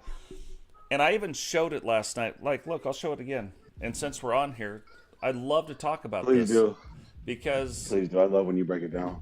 he says, like, I got to figure out what's wrong with my moveset. That's what's going on. No. No, it's not. No. It was for a little bit, but that's not the big deal. You're looking at one move, and you thought that's why you lost? In my universe, This is why you lose.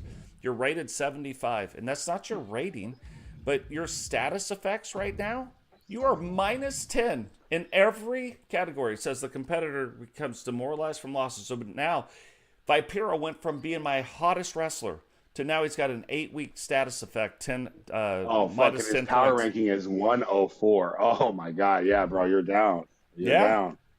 So this, for me, this is what for storyline wise, guys, this is where cheating comes into play, or having a friend help you comes into play. You're down right now, so what you need to do is have someone be ringside. Say, hey, can you please put someone ringside and have them help me in my next match to break the streak, because all -10s will go away with one win. All you got to do is break it. And so that's why I tell guys all the time, hey, I don't reveal as much as you do, and I probably should, because that was a very interesting moment there. You know, -10 is big, brother. That's huge. In every it doesn't category. have to be just one. Yeah, it's not just in one thing where it's like, oh, this character might be a little more timid in matches, and this is another aspect of the AI that doesn't get talked about. And I think I don't reveal it because I kind of like that gray area to be blamed on me. Yeah. Where it's like, oh, Jordan did this. Solo did this. God darn it. I'm going to roast this guy over an open fire for cheating me out. Blah, blah. And that's, I want people to go to sleep with that anger and wake up, mastercrafting their, a little bit of motivation goes a long way. And so if that's me, this is you. This is the balanced scales that I love to see with you, because your mindset on this is totally different than mine. And so it's nice to see, hey, dude, you're -10. It's not Totes Goats, it's you. Yeah. And so how do you react now? Do you use some SSU tactics and get dirty? Do you start using, a female manager to start cheating for you, maybe get you that W, maybe Totes throws you a cut scene, because the comment section was good. You don't know what booking's going to do until you push it, and even then in WCW Totes, it's, again, not up to y'all. He's giving you the chat. What's funny, I love this, because I had a guy reach out to me and he goes, hey, I need you to cancel the match between me and so-and-so. And I said, that's hilarious. He's like, what? It doesn't work that way. Now, you don't want to be here? That match is still going to happen. And then I'm going to make it... regardless. I'm going to, end out your storyline. Don't get me wrong. If you don't want your character here, I've got a line of people waiting. Right. So if you don't want to be here... That's exactly the attitude you got to have, too, Totes, because a lot of these guys act like they're stars and they haven't got... And this is, again, there's an equation to talent now. You cannot come up to me talking big trash or talking like you're big stuff, and you haven't done what a Dogs has done. You haven't done what a Lord has done. Multiple different universes have been benefiting from this man's character, from these people's character. Iffy, Vanessa, you guys have to, you can't come at us with this whole, I'm a star and I know what it takes to make your show great, or on the other hand, not even thinking about that, which is very disrespectful, to tell somebody else who's been doing something for 5 to 6 years, kicking ass and taking names, that I need you to do this for me. How about, hey, I don't think this is a great idea anymore. Like, how about that? How about you come to me with some respect, like I don't jump as high as you tell me to, kind of, I don't know. And again, that's where the drama between me and Vipiro. But in my universe, because he forced the storyline with his mastercrafted character, his status and his moveset, he forced it to happen. It is what it is. That's the route we went, and that's the route I had to go. But with you, yeah, no, you can hit the dump switch. Yeah, no, but I'm not going to hit switch. it today. Like I told that guy, I was like, that match is still going to happen. Matter of fact, there's 3 more matches that are still going to happen. The only reason why it didn't happen the first time is because I deleted a character. I had to delete the character, and there wasn't a character to upload, and so it killed this entire story. So now we're coming back around. I'm coming back around now. Everything's back on track. They're like, hey, kill it. I want to do the thing. And I was like, it's hilarious that you want to do that thing, because that's what will happen. That is what's happening right now. But not because that's so funny. Yeah. Not because, but if you want to leave. Like I get it. And this is the line, dude. And so this is so funny, because it's like people have to become self-aware quickly. And if they don't, especially here, we'll expose him. Because what you're doing right now is exposing the fact that he's not, I mean, I don't know who you're talking about, and I apologize if the person feels offended, but I'm not doing this to be an asshole. I'm doing this because I think this is the core of what we do and why people come back. It's self-reflection. You are not self-aware enough to see what is happening. Oh, did I lose myself here? No. Hold on. Okay, because my controller died because I haven't touched it. But anyway, my headphones didn't go. Anyway, the idea of being self-aware, okay, if I go in there, right, and there's a reason why Jay Savage was bending the knee, right? Jay Savage bent the knee to the Lord for a long time because essentially I had to play that role. I had to let everyone think, yo, the Lord runs this. He's a brute. He's a badass. He must have his boot on Solo's neck. Solo must be afraid to lose him. I have to wake up and like push that storyline because it's true. Yeah. Because it's true. Yeah. For my universe, I need someone that's so vile and willing to take the heat and the personal messages from people that aren't understanding quite yet. I need someone to take that fire. And so, yeah, for a long time, it was just the Lord. It was just David Fair. And with people calling it out, hey, we have now changed it from just those 2 guys to totes. The pillars have changed. Jay Wall's out. This is again, if I didn't recognize it, I would be blind and the show would be trash. And so with people's characters, I hope that when you see like, hey, your character didn't show up tonight anyway. Like, are you not self-aware? Like, dude, pay attention. Pay attention. And the idea of bridging fantasy and reality, like when you read a book or go and watch Spider-Man, it's happening every time WCW Totes goes live. Yep. And you're Spider-Man. Like, you're Spider-Man, dude. Enjoy that, man. Like, I don't know. For me, it's just, at least, oh, God, here goes Dubs talking about No Limit. And again, people have real beef, man. That's real drama in the comments because Dubs loves your universe. He loves the E-Federation world community as a whole, and he's done good things as a babyface. He's the ultimate babyface to the Lord's ultimate heel. The ultimate hitman, if you will, Tosma Ghost, who could show up anywhere, talk that trash. You can mold into E-Federations that aren't your own because you understand them. You have again, it's so obvious to see who's self-aware because you guys act like this. The word reality is still in the word virtual, right? VR, virtual reality, is still a form of reality. This dodecahedron, if you will, that's a Dungeons and Dragons reference, if anybody knows. This dodecahedron of this 20-sided dice of reality, where I'm just one side, Totes is one side, and real life is just one side of it. Yeah. So I'm making real money from a virtual thing. So as much as we say this isn't fake or this isn't real or whatever the case is, they all are on the same dice. It's just depending on who's rolling it, right? Radio Rex going crazy in the chat. Oh, Jesus. Oh, man. I've got you on my big screen right now, and my kids are reading that. You absolute turd. I cannot. See, and this is why we talked about this. How about this? I've been wanting to bring this up for quite some time. I want to pull a Eric Bischoff. I know this sounds crazy, Blaze. I'll say it to your face because this is business. I think I'm going to buy Radio Rex out with a contract.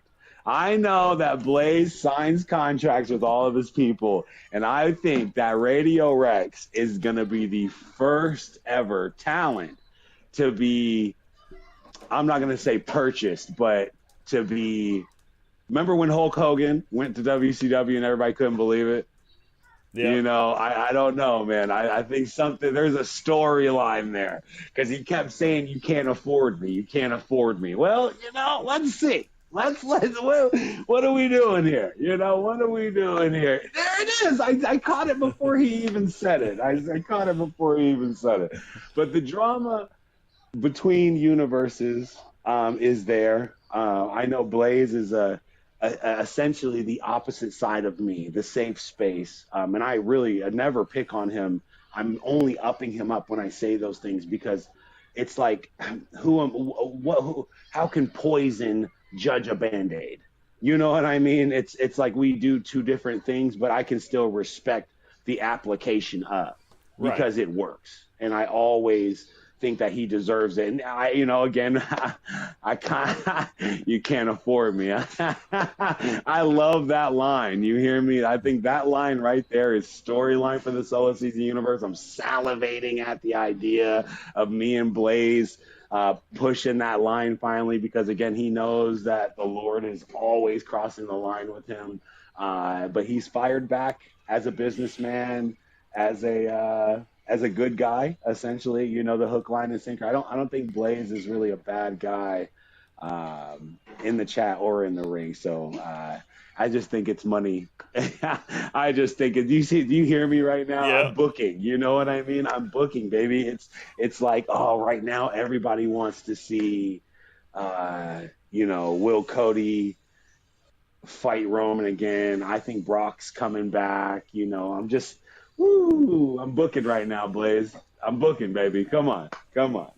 Well, look, and speaking of booking, this is part of the stuff. So, you know, Witcher, she's like, hey, I'm losing in this, I'm doing the thing, even though she is the ultimate champion in our universe right now. She was in mine too. She was in mine. Universal Women's World Champion. That's her right now, beating Cheyenne, which nobody has been able to do in 2 seasons. She ends up doing it.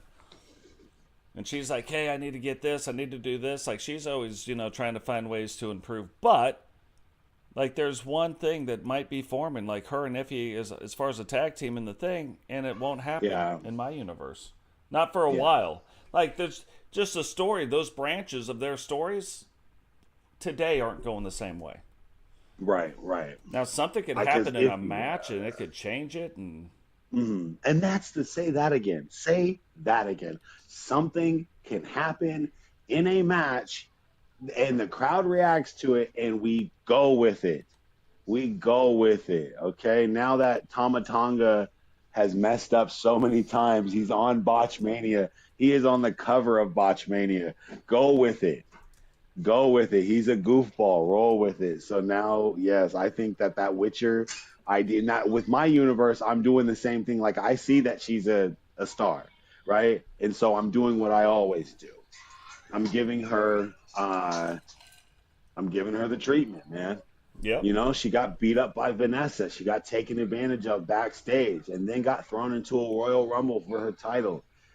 And then it got won by the woman that attacked her backstage. Yeah, that's a great story. Setting her up for the return, right? Like the rematch. But then Iffy, the Walker sisters, this is a problem now. Now it's like, do I have to team up with the girl that I'm supposed to beat? And again, am I going with the whole bloodline storyline? Yes, but so what? Yeah, but I guarantee it's still not until up to you me. said it, nobody knew. Until you said that, nobody knew.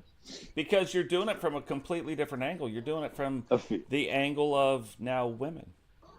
Yeah, it's the female angle, and it's so good because I love Iffy is my returning Roman Reigns, even though she's not, even though she hasn't had one match, her comments and her pull of the crowd, you have to recognize it, and you do that as such. So, yep, you put her in the match. You make sure that she's not the one to start. You make sure that she has enough boost to beat everyone.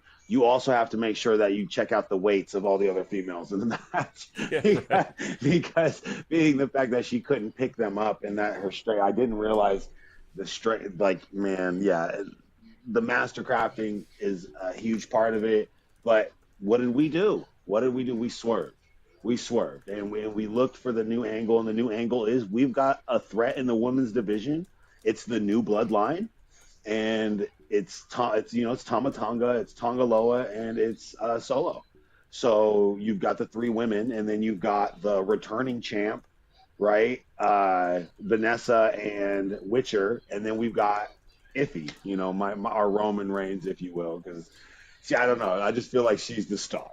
Right. I just feel like she's the one who everyone wants to see come out. Like, do I think that Cody is my Witcher? Yes. She's my baby face, right? She's the one who needs to finish her story now. She lost the belt.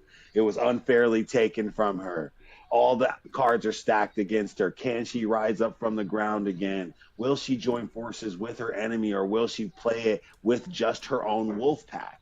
Will she just stick with hers? I don't know what she's going to do. But it is that Duran crack hits so hard. If he don't even right now, don't even. I was having a good time during the female match. I wanted to make sure that they got, and that's what I've been doing lately, is really showcasing the ladies. And that, again, that storyline is for whoever to grab a hold of it. I just do what I can. Witcher, don't worry about it. You are like, I do this a lot with like R2K is my current one who I've done this with, where I kind of bury them to see what they got. You know what I mean? Like, that's you're the champion, right? Like, can I put the load on your shoulders or not? Like, that's kind of how I feel, guys. Like, you guys think that being a champion is just, I don't know. I don't know what you think being a champion is, but for my universe, that is why you get paid the big bucks, essentially, right? Yeah. That's why you're top storyline. That's why I give you control of my universe. If you have my title, you can change storylines instantly. I'm trusting you with the weight of my company. And that's what a title, I think, is, right? And if you can't handle the heat, it's pretty obvious pretty quickly. But I think Witcher can handle it. I think Iffy can handle it. I think Vanessa can handle it. I just, I use people as such. And when it comes to the business aspect of this, I want to build with Blaze. I want to build with you. And I hope, again, we can build with, like we talked, I don't know if you want to talk too much about it, but the whole, like, who we know in the industry, and how we could, again, I'm not kidding about this. I think we could be on Access TV one day. Yep. I don't think that's too far-fetched. If TNA and TNT and AEW and Super Fighting Invincible Girl on Peacock now, like, the world's changing and entertainment's changing. And I think this right here, whether it's wrestling or whether it's a love story or whether it's alien sci-fi adventure, that's why people play video games. That's why people play RPG. They want to be in the game. And what we've done is essentially take it's a new form of entertainment, bro. I don't even know what else to call it, but you create a world for people every episode. You curate it for them every episode, and it's 6 or 12 different people's minds merging into one through one person's mind. And it is a synergy that is not created through watching maybe like Homestead. You know what I'm saying? Like, Yep. where we all kind of watch it because we're like, it's right around the corner. We can all kind of feel some kind of imminent danger that's looming in America. And we all think about, hey, what are we going to band together? And, so through that camaraderie, but it's different. It's you have no say. You can't comment on their website or whatever. And then the next episode, dude's pants are blue. You know Right. what I'm saying? It's like, Right. oh, I don't like them in the black lead dungarees. Put them in the blue. Put them in the blue and make them look more sexy. Boom! All of a sudden he's in the blue dungarees because everyone said so. It's not the way it works. It happens here. Yep. It happens here, not instantly, and not if it's stupid, but I think that piece of it right there, the comment section coming to life, their comment feeling like it's validated through a little bit of effort from me, you, and the producers or whatever. I think that's the future. That is the future of what we're doing. No, it absolutely is. Hold I on one want to second. take. Yeah, you good? Yeah, I'm looking at everybody in the chat. Which are for me being a champion is taking a loss. And learn exactly. Walter Johnson, my dude, man. Walter Johnson, Big Willie. What's funny, like if we talk about, like not talking about so much, because Solo knows some people, I know some people that are in the industry as well, that as we keep growing, there's going to be a natural point in which things could blow up.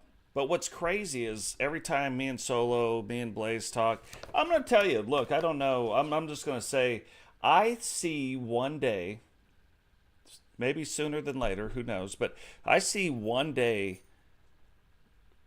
maybe between two, maybe three of us, where all the wrestlers, all the people involved in the wrestling are only involved in the one promotion. Oh, I think that starts with Blaze's super podcast too. Yeah, I think right. we come together for that 2025 podcast. We set the tone for really just conversation about the universe, setting the trifecta, letting people get to know us, pushing it all out, right? Creating a playlist. Each of us create a playlist because I believe we can have a cooperative or I can't remember what it's called exactly, but we can all post on that playlist.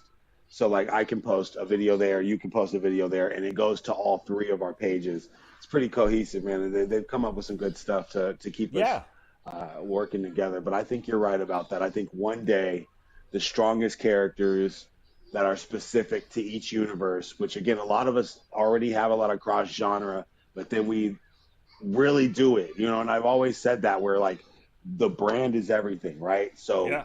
regardless of the thing, yeah, do we have crossover episodes where it's like, yeah, but it'll be a big deal like Jakai. What if he is just strictly SSU? And when he does cross over to WCW totes, it's like, oh my God, It should be big. it's crazy. It's exactly. And when new people come in and have a choice, right? Where it's like, well, if you don't know, we're actually part of a coalition. The what did they the National Wrestling Alliance? You know Yeah. what I'm saying? Yeah. Or we create our own version of that, and I think there needs to be a business mind behind it. I think we do need possibly a lawyer. I mean, I mean that because I think it becomes bigger than we think, quicker than we think. Right. And I know Blaze is on the cutting edge. I know you're on the cutting edge. I know I'm on the cutting edge. So someone's gonna cut. Like, Someone's gonna break ground, and I think it'll be big. so Matt Storm says this. He's like, I've won 27 world championships. That doesn't mean shit to me. To be fair, like I want you to brag about that. That's not what I'm saying, Matt. Absolutely brag about it. But what I'm saying is, it means nothing. You should. Yeah. Because that's the problem. Winning, is it me? Yeah. I'm sorry. Go ahead. I'm sorry. So like winning a title in 97 different things, like it doesn't mean anything. But what if you could only be in one? Like let's say there was between the three of us, you could be in a million outside of it, right? But you look at like the WWE, the ECW, and the WCW, right? As an example, the LTD, the SSU, and the TMW, or like whatever mine would be, right?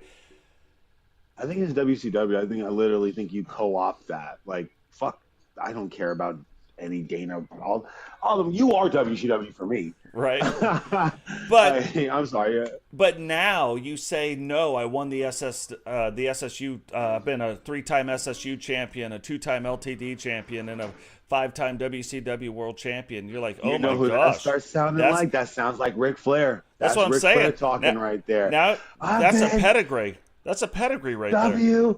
WWF champion 5 times. Yeah. I've been WCW champion 16 times.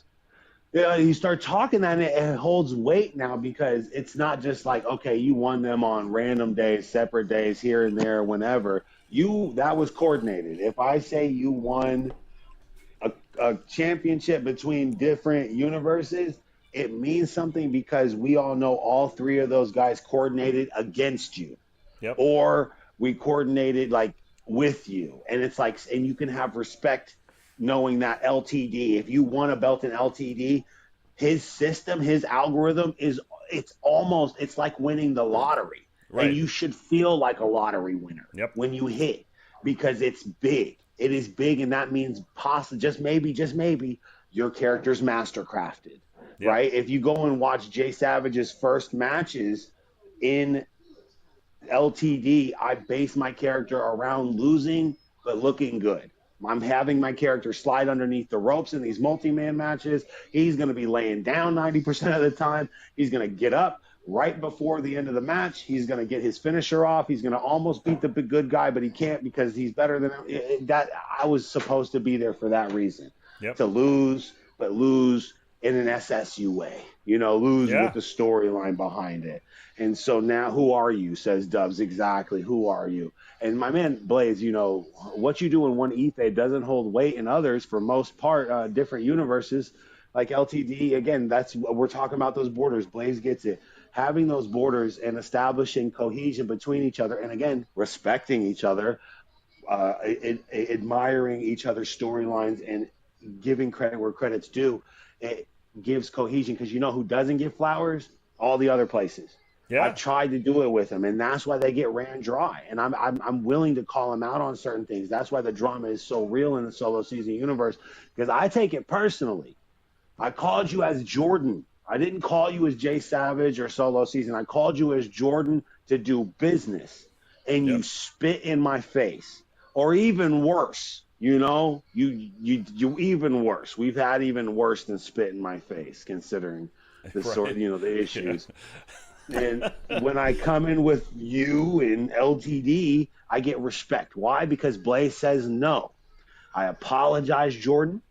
Your shit's a little bit toxic. And right now, I don't run a universe that can accommodate what you do. We don't do what you do. But I love what you're doing. But I have to respect and recognize what I do. I'm self-aware, Jordan. That's what it tells me. It tells me that that's a man who's self-aware. Come to WCW Toast. Hey, what are you running over there? Hey, we kind of do the same thing, but you really let it be ratchet like that? I do. Well, that's amazing, man. Not happening here, but we can pump it. We had a cohesive conversation. Yep. And so it made me realize you're self-aware, and was lube but not involved. Absolutely not. Spit. I'm a man of culture. I will spit on that thing. Yep, Hawk Tua. You see, you owe me a match because of that. Yeah. And so there is, and that's another thing about your universe too. So now that's what I want to do, that I got you live. I'm like, okay, listen, Bret Hart. Okay, what is going on with Bret Hart in your universe? Absolutely love the guy to death. Watching Totes Magoats go through the Cody Rhodes situation. I'm actually I just got done paying for a Cody Rhodes signature. I'm such a piece of trash. And so don't buy the meme coin, the Hawk Tua coin. Absolutely not. Yeah, and now when we want to talk about algorithms, I actually have a match built up ready. If you guys didn't go see my my last sliders video, or I believe I was just talking trash. I was I posted at 5 a.m. so early. I had Hawk Tua Girl versus Ice Spice, because that's what the kids want to see. Just a little disrespect. And again, virtual reality is one thing. AEW had the Costco family. How did you feel about that? You know, can we just speak, because we talk about real life and fake and the intersection of, well, how do you feel about what went on with the Rizzler, the Costco kid? Did you happen to catch any of that? I didn't. Okay, well, let me just quickly explain, because my universe, everyone in the chat, please get involved and let me know if you've ever been slighted by the Lord and his comments towards your outfits, and how we like to keep the realism here in E Federation Universe. There's a Costco family. I don't know if you've noticed or seen them before, but it's like a dad and the daughter and the little chunky son, and he's like, they're all eating food in Costco. We're a Costco family. Of course we sit down and have a pretzel pie. We're a Costco family. Of course we ride around and buy too much mac and cheese. Like, of course we're a Costco family. I'm going to knock over this 2-liter and not tell anybody. So it's like, it's not my Lord. Oh, not my president. That's my man Blaze right there, playing that storyline. And see, this is what I mean.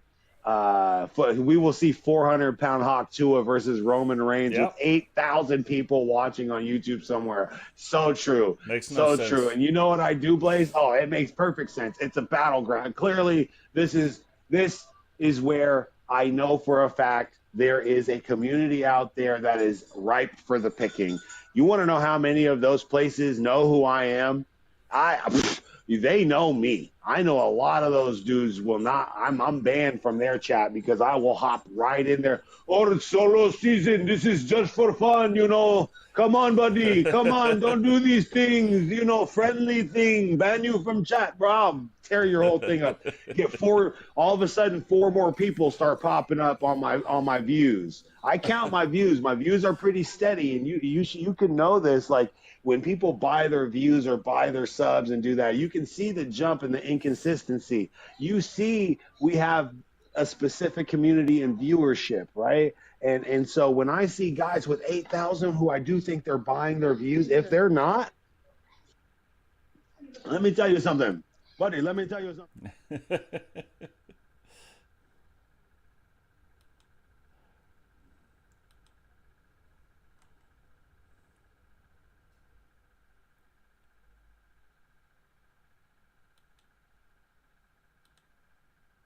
All these weird people that are getting more views than WCW Touch. Are you serious?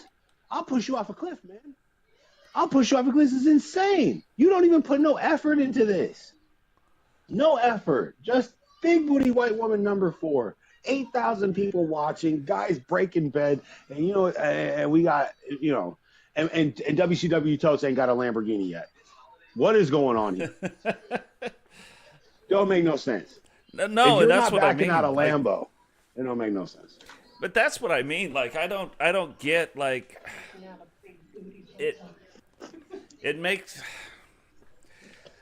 it makes perfect sense. I blame myself. After the last election, I lost a lot of faith in people because, come on, like, your eyes, like, screw the Republican Democrat stuff.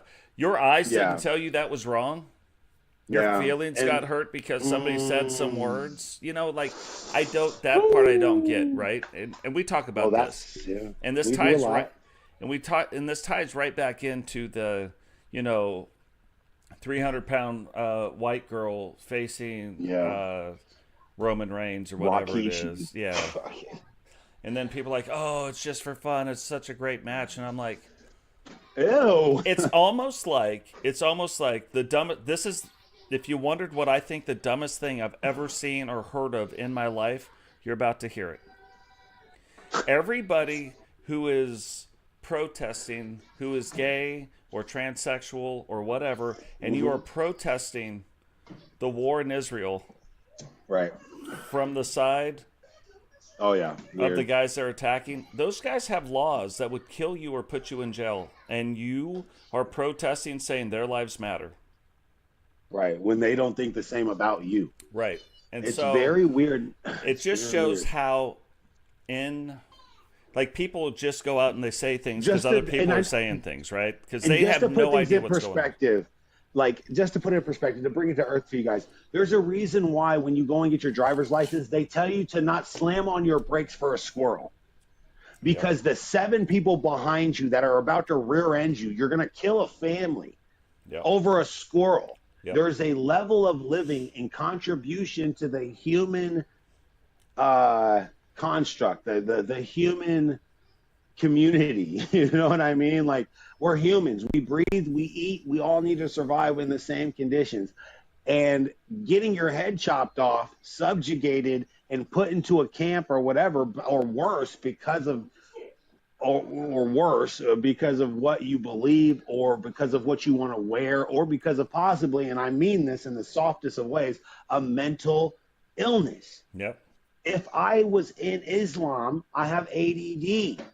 They probably think I might have a demon in me. I know a lot of Jewish communities that can't stand me because I have no etiquette, right? But their etiquette's different than mine, you know? And so it's just where now all of what happens in the solo season universe with WCW Totes, it's the exact same thing. There's a reason why we will be on Rumble one day. I know that because of the free speech aspect of solo season universe. I'm going to let people say what they want to say. You need to fire back. And if you can't, you can't. The same reason why I ask a gay man, hey, why do you say free Palestine?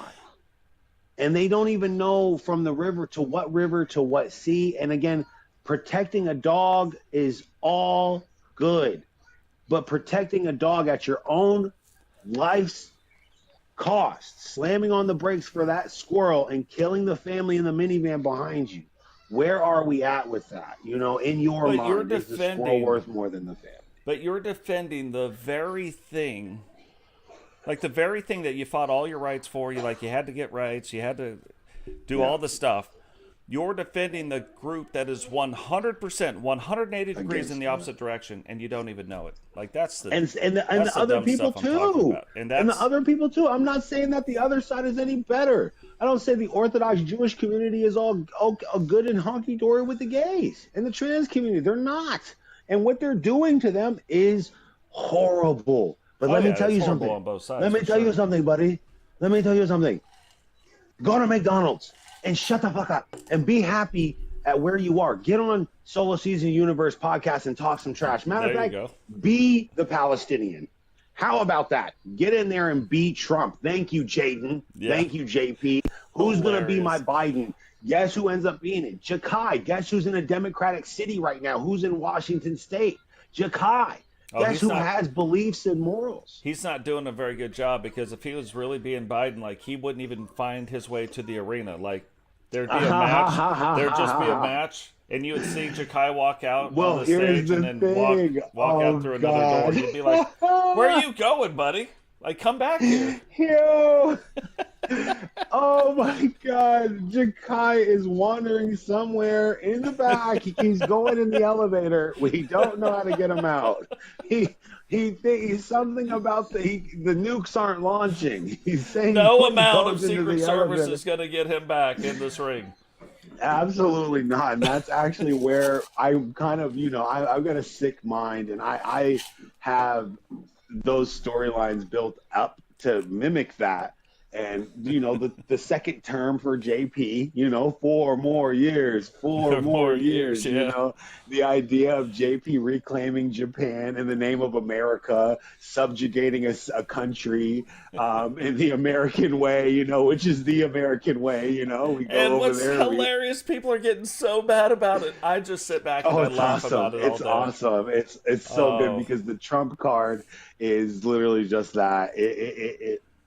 It's a strong man against and again, guys, I'm just speaking my truth. I wish people would say something like the Lord. People don't know this, but the Lord is a huge Democrat. Huge. He is a Biden.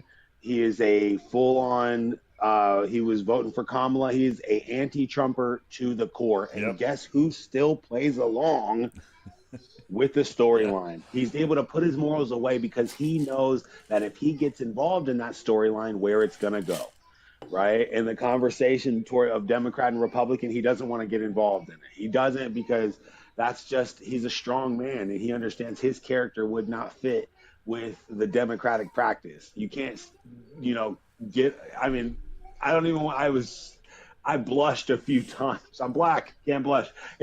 See, bad jokes. See what I'm saying? Like, we can do this. But I'm just saying, it is a moment where I blushed when he talks about the ladies. Like, when he's a 50-year-old man from a different time, a different era, and it is nice to have it here, though.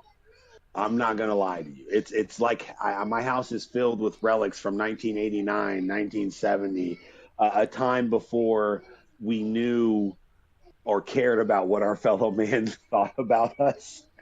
No, but we used to talk about, like, you could get punched in the mouth for what you're saying, and I'm serious. You used to think about it before you open your mouth. You're like, I'm gonna say this thing. This is what I believe. Is it worth getting punched in the mouth over? In the mouth for it, yeah. Yeah, I think it is. Trolls were really trolls back then. Yeah, and trolls would be like, I'm going to get hit in my mouth for this, and I'm going to say it anyway. And it ends up being Albert Einstein. And I tell this story because it's the one thing that ever happened, like, to me in real life. Look, people get on, and I'm going to tell you right now, it's like the one guy that got into our chat, and he's like, I want to wrestle you in real life. I'm like, you don't want to do that.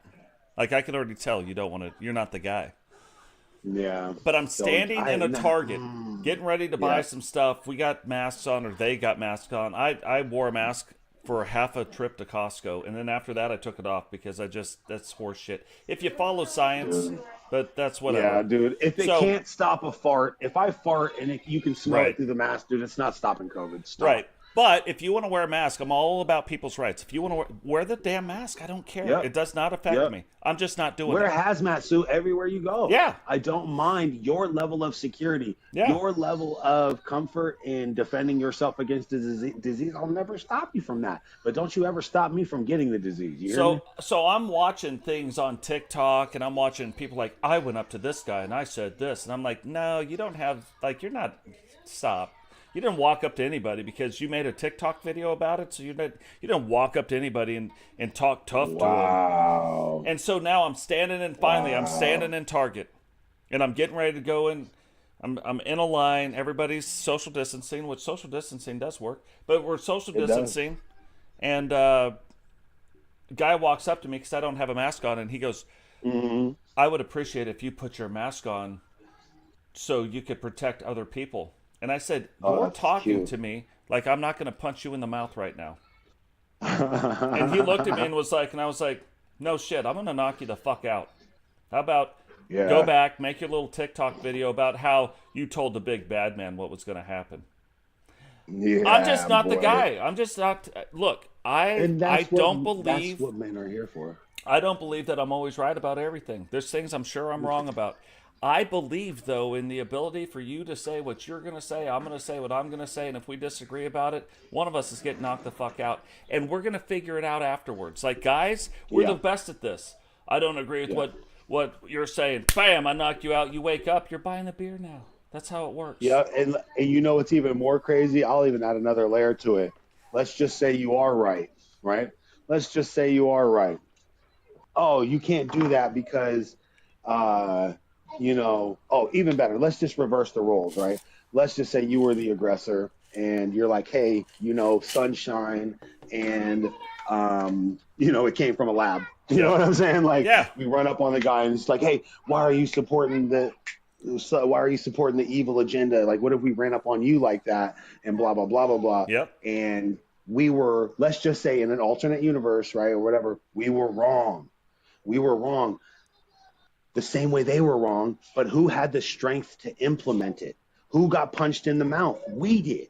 So even if you're right or you're wrong, right? Who's got the strength? Who can punch you in the mouth and who can implement their truth? So there's a fine layer of, again, storyline involved in where none of them were right. It did come from a lab, and that just got reported out through the CDC and all that. Like, that's a proven fact now that we all know that it was a bioengineer. Joe Rogan was just talking about it. Yep. I looked up the paperwork, all of that. It's official, guys. Do not let CNN, do not let MSNBC tell you guys these falsehoods. And they knew about it before. They knew about it, and that's all in the report, guys. We were duped. and oh, conspiracy theorist, tinfoil hat, that's supposed to be a wrestling thing. It's IRL. It's in real life. So when we talk about people like Jakai changing the storyline, having to rewind episodes, and we're like, actually, Article Section B, Episode 7 says that's not true. That's not how it goes down. Yeah, and so that's where now we again have to take all of it into consideration, guys. Yep. All of it. And who can punch who in the mouth, and who's willing to punch who in the mouth. And listen, we got hit hard. Listen, when again, this would have never happened had it wasn't for COVID. Yep. Had I not been locked in my doors, the E-Federation community, I don't think would have gained people like me and you. Yep. And it would have never became what it is today. But that's what happens when men get punched in the face. We get up and we're like, nah, I think I was still right. And we punch back. Yep. And so the storyline is built up. And now the E-Federation community, I think, is going to become something bigger and better because of the fact that, okay, you tried to lock us in for whatever purpose. You thought maybe the mental instability, there had to have been a reason why. And so with all of this being said, put your biggest tinfoil hat on, right? If that is the punch in our face, if that did happen, we were all supposed to be isolated because humans are supposed to speak with one another. You blew it, because now I found a way to genuinely connect with another human being through virtual reality, through the internet, through essentially telepathy. You know what I mean? Call it however you want to call it. When I am in someone else's brain, because I've studied a little bit of psychology, and I know that a Rorschach test, the ink blot test, is a very, what do you see here, right? It's a butterfly. It's spilt milk, Yep. It's a labia. You know what I mean? Come on, guys, listen. Who knows where your mind is, okay? And with someone like Dubs, who is so excited. So you can see that he's so excited that he almost is childlike, putting things together as quick as he can, but with the enthusiasm of a child. And listen, there's nothing more dedicated than a kid who wants something. I don't know if you guys know anything about children, but they'll fight a grown man. They'll fight themselves. They'll jump off a 3-story building to get whatever they need. They don't understand. It's like a dog chasing a bird. They'll jump off the cliff to get the bird. They'll bite the tire of a moving car and die. It's that level of enthusiasm, right? And you get the opposite side where it's like the Lord, Blaze. They'll create their character, and that's it. Like I've had it since I was 12. I've been building it since Nintendo 64, and that's my character. And now you can speak to people through this, even though people kind of have lost that ability to speak to each other, or maybe there's too much in between. I can now speak to you guys. That's why the episodes hit so hard. That's why when WCW Toast does a storyline, he has to hold on to it tight to the chest, because he's building something for you. It's like hiding a Christmas present. Don't look in the closet. Don't look in the closet. You know what I mean? Don't look in the closet, because you're going to ruin the gift. If you unwrap a PlayStation that you already know you're going to get, it kind of kills it. And so again, that's just my thought on the whole idea of what this is: self-reflection wrestling. Them trying to stop us from doing this or doing. You cannot stop good men from doing good things. You can't. It's an impossible thing. We built the Eiffel Tower. When I watched Elon's rocket sit down from the sky, so it's just like it's sitting in a lazy boy. They just lean back. I was in a lazy shocked. Boy, so. I was like, if that guy can do that thing, then wow. Yeah, exactly. Makes you think like, hey, and he looks like such. He doesn't have like this. Look at how me and you were talking back and forth, Toast. We've got some pizzazz. We've got some panache. Yeah. We've got some like inherent skill. That guy seems like a dork. Yep. Like the type of guy that got punched in the face, but then created a punching glove that could electroshock you. Yeah. And then punched me, and that, and it's like, oh, it's like, okay, all right, Doink. You're still a clown, but you're a dangerous clown, and that's a perfect metaphor for it. Because listen, Doink the Clown, one of my favorite characters, always having that edge to him, and he had a small man with him.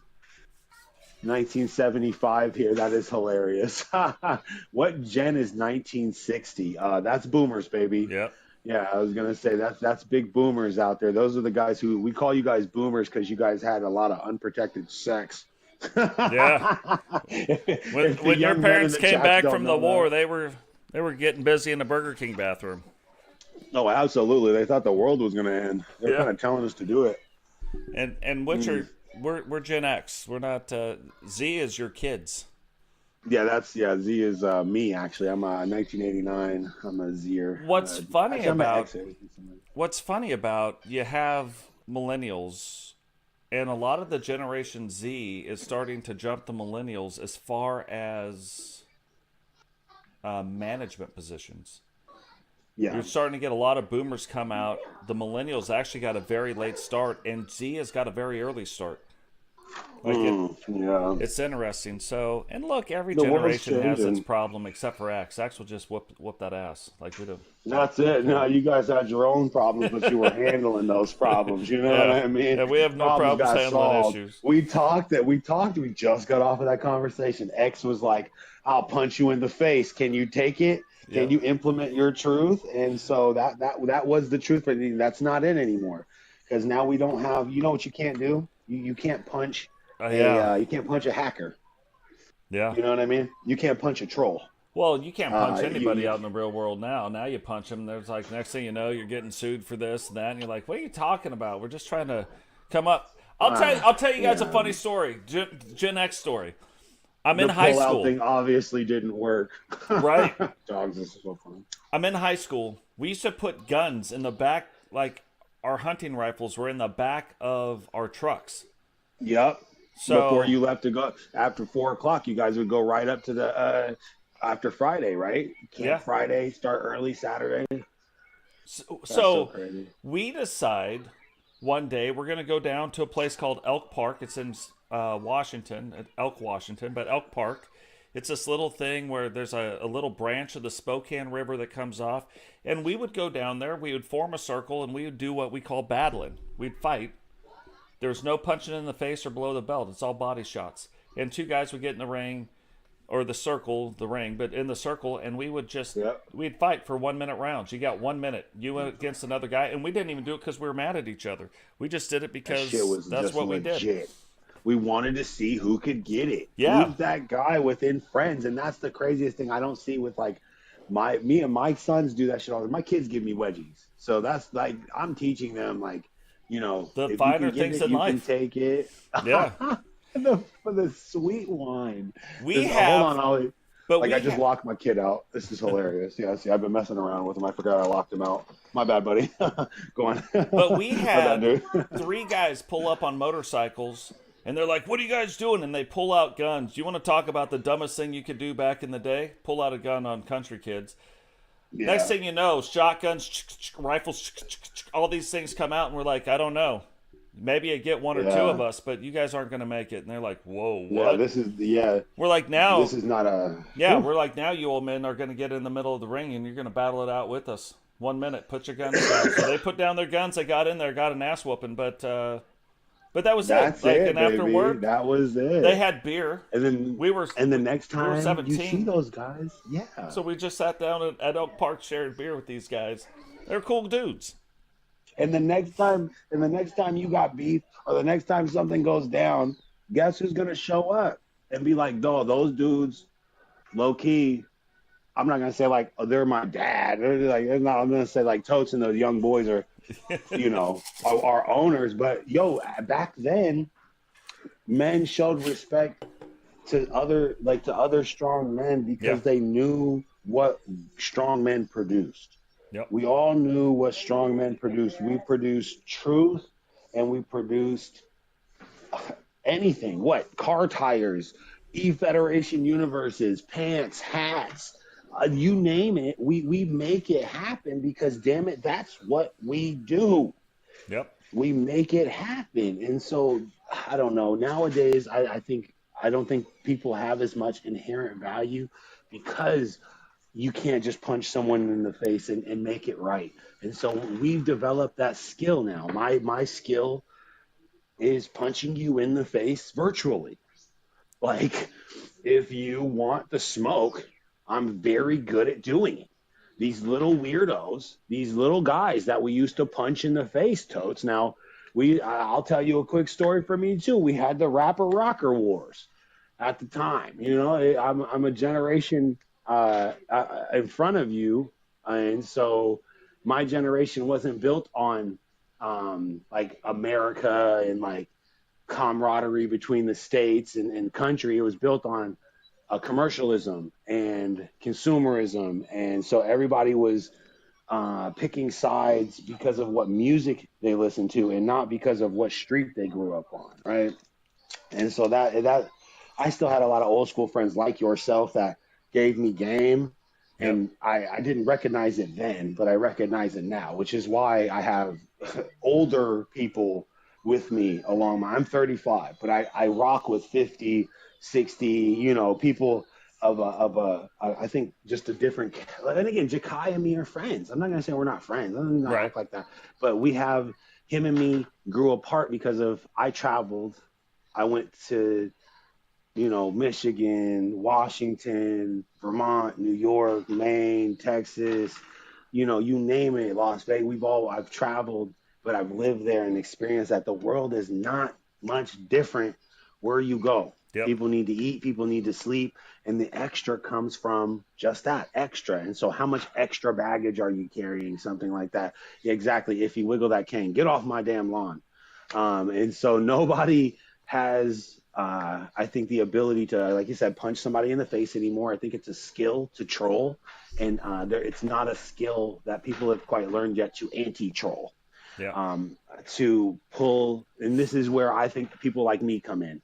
I'm willing to, I think, take, and that's another thing though too. Like you said, people, the idea of getting punched in the face in real life comes with real repercussions. Yep. Bro, I love my universe. I love Solo Season Universe, but my true power does not come from YouTube. My true power comes from my connection and what I produce, right? Yep. I could start over in Rumble and know that my product will land, and that I have friends like Totes Magotes and LTD that'll send people to where I'm at because of what have happened or something. Like, I could have been gone after this JD1 thing. I could have been gone after this whole temple thing. It could have gone really south really quick. Yep. Sips his tea, and literally just, it has to be my way. You know what I mean? And my way is I'm going to punch you in the face.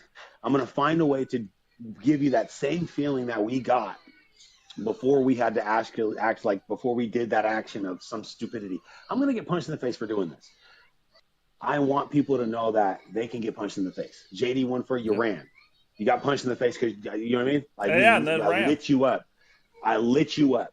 I lit your ass up, and I was waiting for the comeback. But then the comeback was exactly the way a sneaky dude does do it. He went and told his friends lies. He went and told his friends falsehoods, and that's what they do. I punch you in the face, and you go off and tell your friend that you won the fight. Like you said, it's so funny you bring that up.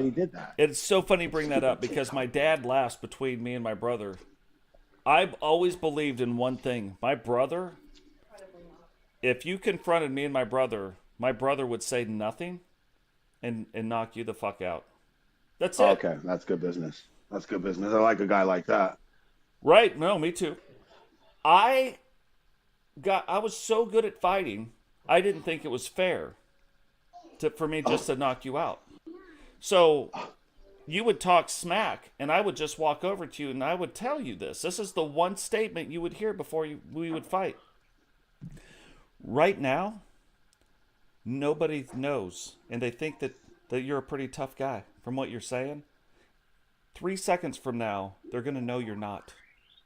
And I would back up, and I'm like, and I would just say it. I wouldn't yell it. It's only me and them.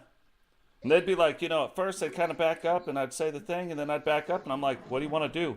No, man, you're cool. We're gonna let you go ahead and do the thing, whatever. Most of the time, my dad was like, I don't understand. You believe in giving somebody an option. Your brother's just gonna knock him out. Bro, Totes is out here cutting promos on guys in the middle of real life. Like, do you get it? He's coordinated. He wrote it out in a notebook twice. He was like, that's exactly what I'm going to say to him, and then I'm going to knock him out. That shit going to be hot. All the girls going to like me. Like, no, well, it's funny. This goes back. We talked a little bit about psychology. This is why I was so good Yeah. at fighting. I trained so much to fight human She psychology. loves you. I'm going to ask you a question. And most people, you're either lying when you say it because I'd have to say the same thing, but I'm going to ask you a question and then you just tell me what you think you would do. And I'm going to tell you what would happen psychologically. It happens Yeah. 100% to all of us. If a guy comes up, you don't even know what's going on, and pushes you, what do you immediately do? You won't even think about it. What do you immediately do? I'm putting my hands up and I'm firing back. You're pushing them back immediately. You can't even stop Yeah, yourself from yeah, doing it. yeah. Because I'm thinking that's my main thing is hands up. I'm putting my hands up. I'm targeting and I'm firing back. Like So I'm here's what's getting my crazy. feet because it's Can you shit. imagine this? What if somebody came up and pushed you, and you went to push them back, and they knocked you out because they knew what you were going to do? Yeah, So that's what I used to exactly. do. Yeah. I used to walk up and I used to have to fight it. People would push me and I'd swing. I wouldn't push them back. But we in Mm, America, we were raised to do this. We were raised to be even. We were raised like yes. girls are Yeah. sugar and spice and everything nice, boys, Nice. puppy dog snails and tails or whatever it is, like smelly Yeah, yeah, yeah. boys, whatever. So there's things that we Powerpuff were Girls and the Rowdy Roddy Rough Boys. right, and there was ways we were raised. And so there's a triangle.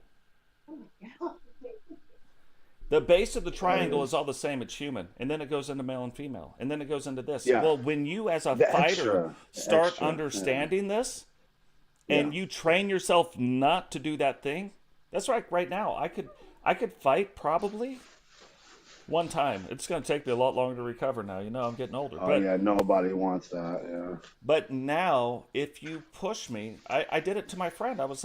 He was like, no, it's horse crap. So right when he said it, I pushed him. He went to push me back and got an elbow right to the face. He would have got my fist, but he's my friend. So I put an elbow right on top of his forehead and knocked him You down. little nugget. That dude was Little like, nugget. oh, wow. Okay, well, I didn't see that. I said, I would have knocked you out, like, had I swung, but, like, I like you. So I was trying not to hurt you. But I What are said, we doing but here? you got to realize this is what goes on. And so because of this, I was like, look, I got to give people options. Like, I'll give you the option to get knocked out or not. That's your call. And don't get me wrong, it Oh, happened one time back to me. And you want to talk about game, recognizing game? They right. said it, and I was like, I didn't exactly believe them, but I was like, I said, if he's doing this thing, like if he's doing it, then he might know something I don't know. And I told him, I was like, fair enough. And I turned around and I walked Ding. away. Yeah, because Yeah. I'm not the baddest man on the planet. That's not what I'm saying.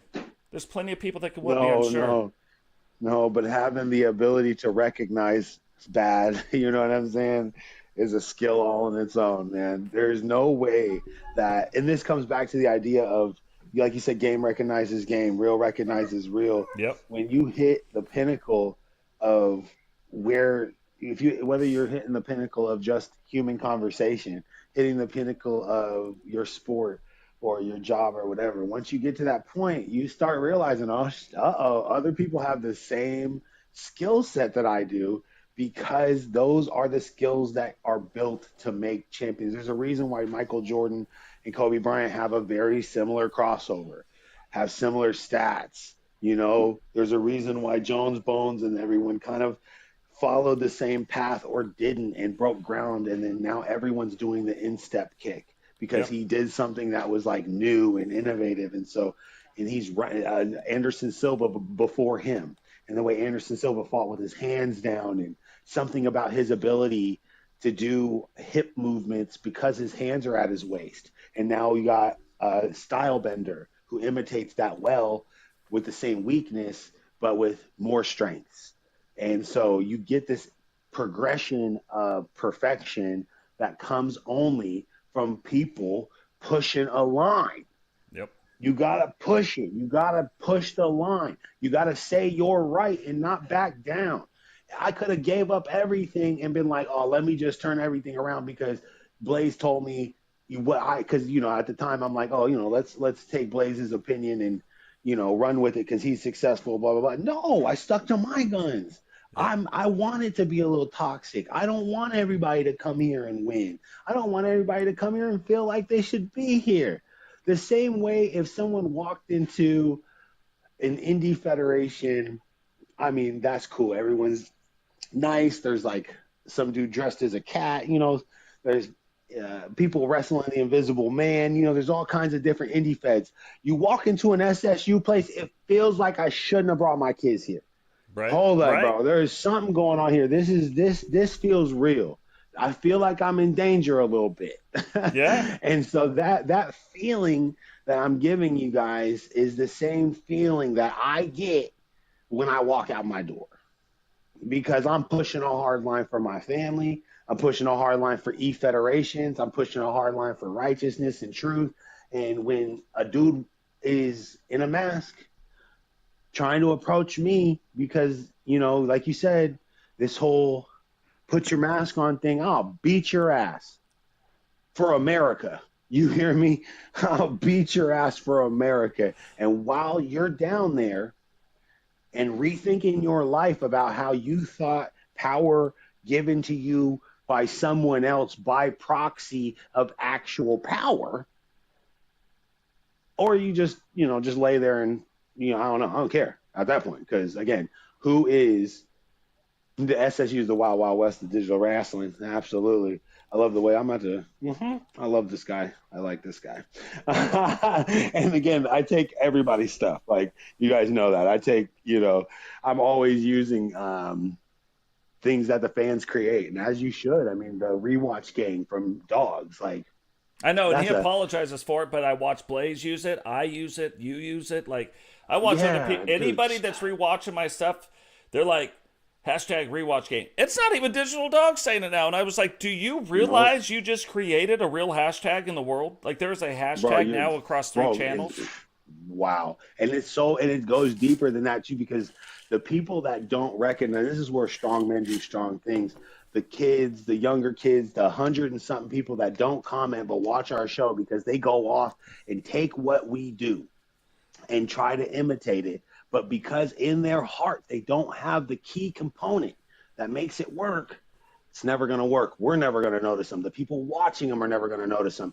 And even worse, they're burying us. They're almost making sure that people don't come to us by saying, don't go to Solo Season Universe because, you know, he does things with kids and all this other stuff. Actually, Which, don't get me wrong, I guarantee more people come because of that. Because they're what? And then they show up and they're like, oh, that's not what's going on.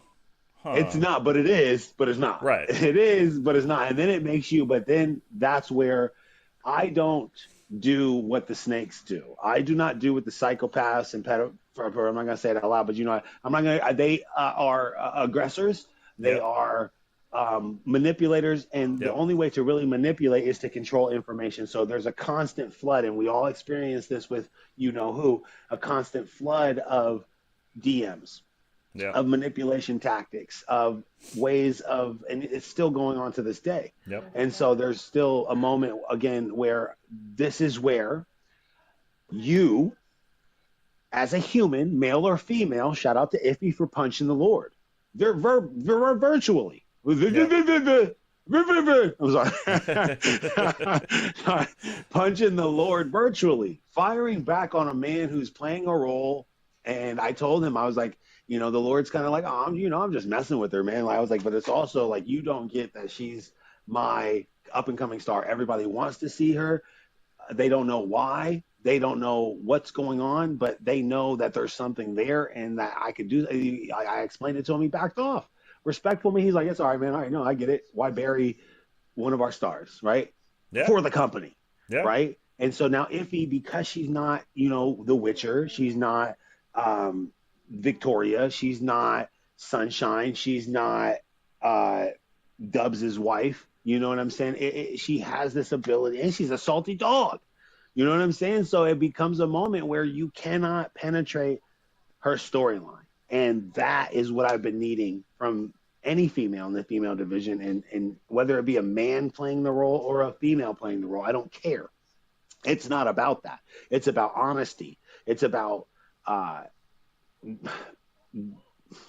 guess, being... that's really it. Honesty. Like, yeah, we're playing a role, but like, are you being honest about your role, or are you sending me pictures of yourself in different positions? Right. You know what I'm saying? Like, it's just when it comes to the people that tell lies and people come that watch our show and have to go back and tell that person that it's a lie. That's when the drama truly begins for the Solo Season Universe. When you have to go back to the bad guy and tell them you're a liar. Can you do it? I don't think a lot of people can. So that's why when the 100 people or so that watch the show that don't comment, we know who you guys are. And at any time you're ready to grow up, go through the channel. Fine. Get signed up to LTD. Baby step your way into the WCW. Find your way into the deep, dark abyss that is the Solo Season Universe. And maybe, just maybe, you could be born of the darkness that is being a human being and actually fighting for, like, it's a dark life. You guys are military men and women, servicemen. Thank you for your service. You guys have had to take your life and other people's lives into your hands, and know that on the back end, there's an entire country that you're working for that may not be rooting for you because of something other deep drama, seated drama, blah, blah, blah, blah, blah. And again, that's all storyline. Yep. That's all storyline. And how do you navigate that? You be who you are. And if you have to play the game like Jordan does, Solo Season Universe, and kind of be a little bit of a manipulator, kind of abuse these people that abuse. And I know it sounds crazy, but if someone comes in and I think they're truly a weirdo or they've done some evil things in their life, I'm going to punch them in the face and I'm going to get some views doing it. Yep. I'm going to rattle some cages, and I'm going to public flogging is not pretty. A public flogging is not pretty, and America is the only place that takes our criminals and puts them in a box somewhere where no one can see them. Most of the time, criminals are out working, chained up, getting rocks thrown at them. You know what I mean? Like, you can't. The public humiliation is what makes you not want to go back to a position of lesser than. So when you don't punch these guys in the face, they think they can still jump in there and be who they are. But it's almost nice for me because, hey, listen, all you're doing, like, it's when you go home at night, just know you changed your whole kitchen. Okay? No, shout out to my man Kirk, man. I'm picking on him a lot. But that storyline was one of the most epic storylines. And then, with you in the tunes, I mean, just for a minute, let's just bring up how you had to take a lot of shots and bend the rules of reality a little bit, bite your tongue a little bit, to really help out my universe. And I think that people, when people do the multiple masked characters now, when people do that kind of gimmick, I think that's what they think of, brother. I think they think of you. I do too. Like it was reusing that, like, because you did it before, and then reusing it to get to the point of where we were going. Like, and this is what I mean, like, people, like, when you guys are in the thing and you guys are like, whether it's on my channel, in that one channel where you're trying to tell your story and build the things and do the stuff, or you're in Solo and it's really in the comments section. And guys, if you go over Solo's Universe, realize, and this is the thing that I try to explain to people now, hey, come in, do whatever you're going to do. Realize there is no out of character. There is no timeout. Like, there's no, you can't call timeout and be like, I'm out of character now. Let me say some weird stuff. No. You're going to get punched in the mouth. Well, that's so funny because you get a lot of people that do that in wrestling too. And it never works. Like, you get guys who are like, you know what? Let me just go ahead and just pull down the curtain and let's talk about the truth. And then they start getting personal, and they start talking about someone's wife or something that hasn't been storyline, has not been part of the storyline, and then they bring it up and it's dirt sheet stuff. And look, you want to talk about that? Like, this is amazing. Edge and Lita are cheating. Like, Lita's cheating on Matt Hardy. For real. That was crazy. That's a real thing that happens. And he's got a real injury too. And Matt Hardy gets fired over it. Then they bring Matt Hardy back. Oh my God. On version 2.0, and he starts going crazy. And then they use it as a storyline right in the middle of the thing. Like, you want to talk about business. Yeah. Talk about business. Using the actual drama and two men that are so professional. Yeah. I'm almost like, I'm kind of like choking on my own spit here because of how crazy the bed scene. Yeah. If I was Matt Hardy, bro, I'm just like, my heart. Oh my God, I'm sorry, guys. I mean to cough in your mouth like that, but my heart just burns for the day that I remember watching that and being a little kid and thinking, no way. Absolutely not. Like, not only is this just completely vulgar, like, what?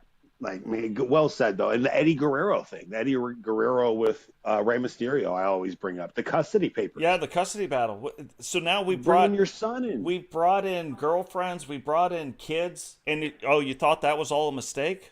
Okay. Vince McMahon wanted to do a storyline where he got his daughter pregnant. You want to talk about like pushing that envelope? Like, I never thought that was real, right? I had heard rumors of that until that documentary came out. Yeah, then they killed it. I think that might have been the one thing that went a little too far. Yeah, Stephanie said I was always down with anything my dad wanted to do, but that one was a bit too far. And I was like, what? Netflix got them to admit that that's not a rumor, that they wanted to run an incest angle? Wow. Yeah. Shut your mouth. Don't tell me about choking on your own spit. You got to hawk two of that stuff, bro. No, listen, boys, I'm telling you right now, man. This is one of those things for me. I am beyond, all right, spitting and swallowing. It is my heart that's about to stop because we're talking about wrestling stories that are near and dear. Like when I grew up on wrestling, that's what made me care about it. Because I didn't really understand wrestling, right? Yeah, you are the best, Jaden. Like, great talent enhancers. This guy's insane. But I didn't understand quite the arm drags. And, I hadn't gone to amateur wrestling or studied a good suplex. I was still like a put them through the tables kind of kid, I still had really my only real wrestling experience was playing the video games. So I want somebody to fall off a roof or, do the juggalo, bust a bottle over someone's head. It was stupid in the ring, but I was a mark for the out ring stuff because I totally fell for it. I was like, this shit's real because my ghetto ass life is just like this. Yep. This is real to me because custody battles, like people fighting over kids, like stepdads, fucking. That was real. That was a legit ghetto soap opera. And when Triple H and that's the other one I was going to bring up. If you're about to bring up Triple H and Stephanie and China, yeah, the marriage. That's another real thing that ends up happening. Triple H is dating China for real at the time. They're running their story angles. They're doing the whatever. Triple H gets involved in a story with Triple H, and then in real life they start dating, and Triple H is still dating China. Yeah. China's like, I'm leaving, I'm out of here. And they're like, no, hang out. And then they run the storyline of it happening, and then they fire China. And then it breaks her, exactly, and it completely breaks her. What? It's like, who is now? And again, this is real people with real feelings, and I'm not saying that China did anything wrong, right? I mean, I essentially do the same thing, but with evil people, right? I take that same aggression towards story angles, right? Where it's like, this is money. People actually care about this shit, man. People don't want to see real bad guys win. They don't. People are tired of seeing real bad guys win. And you know who's the real bad guy? Like, listen, I'm on a big kick about this. Like, go and watch Wizard of Oz, right? We're talking about the very first act of murder is not an accident. Who brought Dorothy there? It was the Witch of the North. Yeah. Or whatever but she came there all prettied up and whatever. She was Glenda, the one that was all dolled up. Let's just remember what she did. She smoked her sister or whoever the other Yep. witch was. She smoked the main character of that area with the house. Just dropped the whole And house on she a is not bong. even bothered by it. If you Not watch it, even worse. she's like, Oh God, she says, "Oh dear, I can't believe oh, that was my sister. oh my God, let me get those ruby slippers." What? That was your yo! sister. And on top of that, gives the slippers that it's a diabolical thing. You didn't even have to give her the slippers. You And then hear she me? framed Dorothy. Bro, put the shoes on her, I think, actually, to let everyone know, I'm walking around with a dead chick's shoes. And it's on site at And this then point. You're wondering the why the Wicked Witch Wicked of the Witch East of the shows up and she's like, "No, check that out. That's that girl over there. She's wearing the shoes. I mean, what She happened killed your there?" sister, and she got information from her bat monkeys. Yeah. You know what I'm saying? They relayed the info, but they didn't relay it correctly. They were just like, there's this broad running around with your sister's shoes. Yeah, go Talk get about her. what's really good. Leave What's us really alone. good? It's her Oh, over there. no, that was crazy. So look at who's really the bad guy in your story. It's not always the guy who is dressed in red or, you know what I mean? It's usually the devil wears Prada, I believe is the quote. Hmm. So yeah, guys, be careful of who you think is the good guy, who you think is the bad guy, because yeah, I'm a little dirty, you know, but I gotta get dirty because who's out here really digging the trenches here for the E Federation Universe? WCW Totes going in and giving people the knowledge that you've run a business before, and so you've done what businesses do on the back end. Your spreadsheets help me 100% keep track of my accomplishments and my storyline, right? So that's why I'm able to do the interweaving a lot, even better now. I don't miss a beat. Yeah. That's why a lot of the times, and if you go back and look, I've missed a few things because I wanted to throw new guys in and missed the beat, because I didn't quite have it. But now with the spreadsheet you gave me, I've used that Excel spreadsheet not just for finances, but for storylines. So now I equate certain points to storylines and take points away. And so the comments, my algorithm has quadrupled now because I don't have to just ethereally do it in my head and kind of put it on paper. I can see the numbers. Yep. Like, okay, Jakai gets plus 20 towards his storyline because of this. And The Witcher and him have been cohesive since day one. Digital Dogs is doing good, which also puts on Jakai's storyline. Boom, he becomes Japan's champion. Yep. Period. Just from numbers wise, the numbers don't lie. The algorithm don't lie. Yep. And even if I don't see the storyline 100%, I know that Jakai sees it. I know that Jakai knows that he's put in his mind, he's done the numbers, and he deserves this. He's been here. He's done that. You've been dethroned by a Democrat, the same way that Trump was. Oh, first term. This is actually working out very well. Now, will we have someone kind of get involved? And it's us. It's the pillars. We're like Israel. Yeah. We control America through the media. We control America through, backdoor channels. As you can see, Jay Savage getting a cage to come down. Who allowed him to get that cage? Yep. Miguel Morales crossing, doing an illegal border crossing, essentially, and hitting you in the leg. Democrats are, and again, guys, this might be too much for you, but it's right on the lines of what we just got done talking about. Triple H took Stephanie McMahon to Las Vegas. She was passed out and got married to the boss's daughter. I believe that's kidnapping.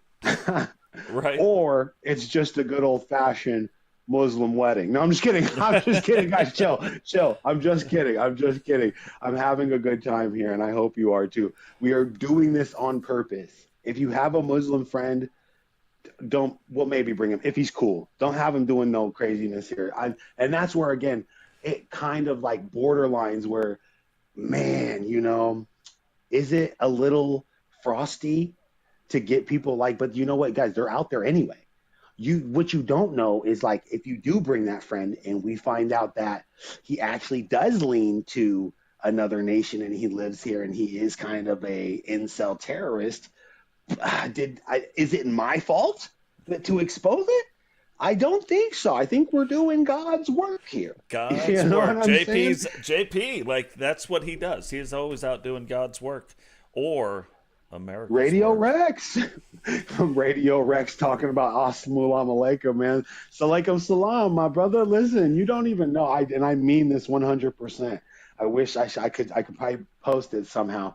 I'm looking at a Quran. I have a Quran in my house. Like I have most biblical books around my house, but I do currently have an obsession with Islam and finding out this is the biggest religion in the world. This is the most people, and is it because of power, why? And I think it's because of war. Honestly, I think that the right people have won the right wars. And I think America, again, used to be the greatest Christian nation, and now we are just America, not necessarily a Christian nation anymore. And I think that is a big issue because I think every other nation has a divinity behind it, a choice that it's made behind it. And I think America is afraid to, again, punch people in the face for what they think is right. And what's right is what you believe. I don't need to hate on anyone's thought process, right? Until it impedes on mine. And even then, I could probably make some money off of it. No, but it's true. Like this is the thing. It goes back to the mass thing. I don't give a crap. I don't give a crap what your beliefs are. You're right. not going to impose on mine, and when you do, I'm going to impose my will on you. I'm just telling you. That's fair, how it goes. Right? Like, but I believe that that's fair. No, I believe the same thing. I mean, that's kind of how we grow up. It's funny. I think you missed this because this is like pure gold right here. Radio Rex just said soon it'll be called the solo season Rexiverse if he can afford me. There it is. I'm just saying, like money in the bank. I'm telling you now, man. We've the very thing that made me mad, and let's just bring it to the forefront here, because me and you, Totes, we essentially break bread together. Yep. We have I'm just going to give it away. We have a bit of an advertising scheme that we run, and I think that it's not a scheme more than I believe it's like when you go to church and again, you buy a ticket, and you can call it what you want to call it, write it down however you want to write it down. You have to pay your dues to something that deserves it. And when it comes to Radio Rex, having the idea of stepping up the universes to another level of cohesion again, right? Me buying Radio Rex would only matter once we do the summit. Once we do the summit, we come together and we figure something out. And Radio Rex, being the wild card he is, solo season being the mouthpiece that he is, I think Radio Rex and the Lord as a tag team could only be the most vile thing to ever come out of the solo season universe. So, it's to be admired that we have somewhere to go from here. There's not just people out here doing dirty little things. And again, I talk the worst of the worst. When I say buy a ticket, I mean that. That's what it is. When I say advertising or whatever the thing is, I say that because I'm getting ahead of what everybody else wants to try and do. If you think in your deepest, darkest corners of your mind, when people hate in the shadows, don't worry. I've already been there. I've been there in the shadows. I've thought about what this could be perceived as, because we've already ran into some pretty wild characters, some pretty wild in real life characters that are probably a better person on the game. Like that's the tamed version of them. In real life, they're actually probably horrible people. And this is the one place where they actually have eyes on them. And again, guys, like this is my favorite thing to do. Sit here and talk to Totes about the future, of E-Federation Wrestling, because it's not just us playing video games. This is the future of entertainment, because I think America needs healing. I think the world kind of needs a form of self-reflection, and I think the best kind of, I mean, like, people fight self-reflection because it's like you have to admit you're wrong, and admitting you're wrong is a tough thing to do. And so something like this is like, you create a character, you create a CAW, and then you don't know what you've done. Essentially, it's like, oh, again, the ink blot test, the spilled milk. You've created a character. You've taken the time to put yourself or a concept of yours into another human. Like, you're trying to create a concept of a human being, and you get people like Brooklyn Joker, where it's like, what? What are you going through?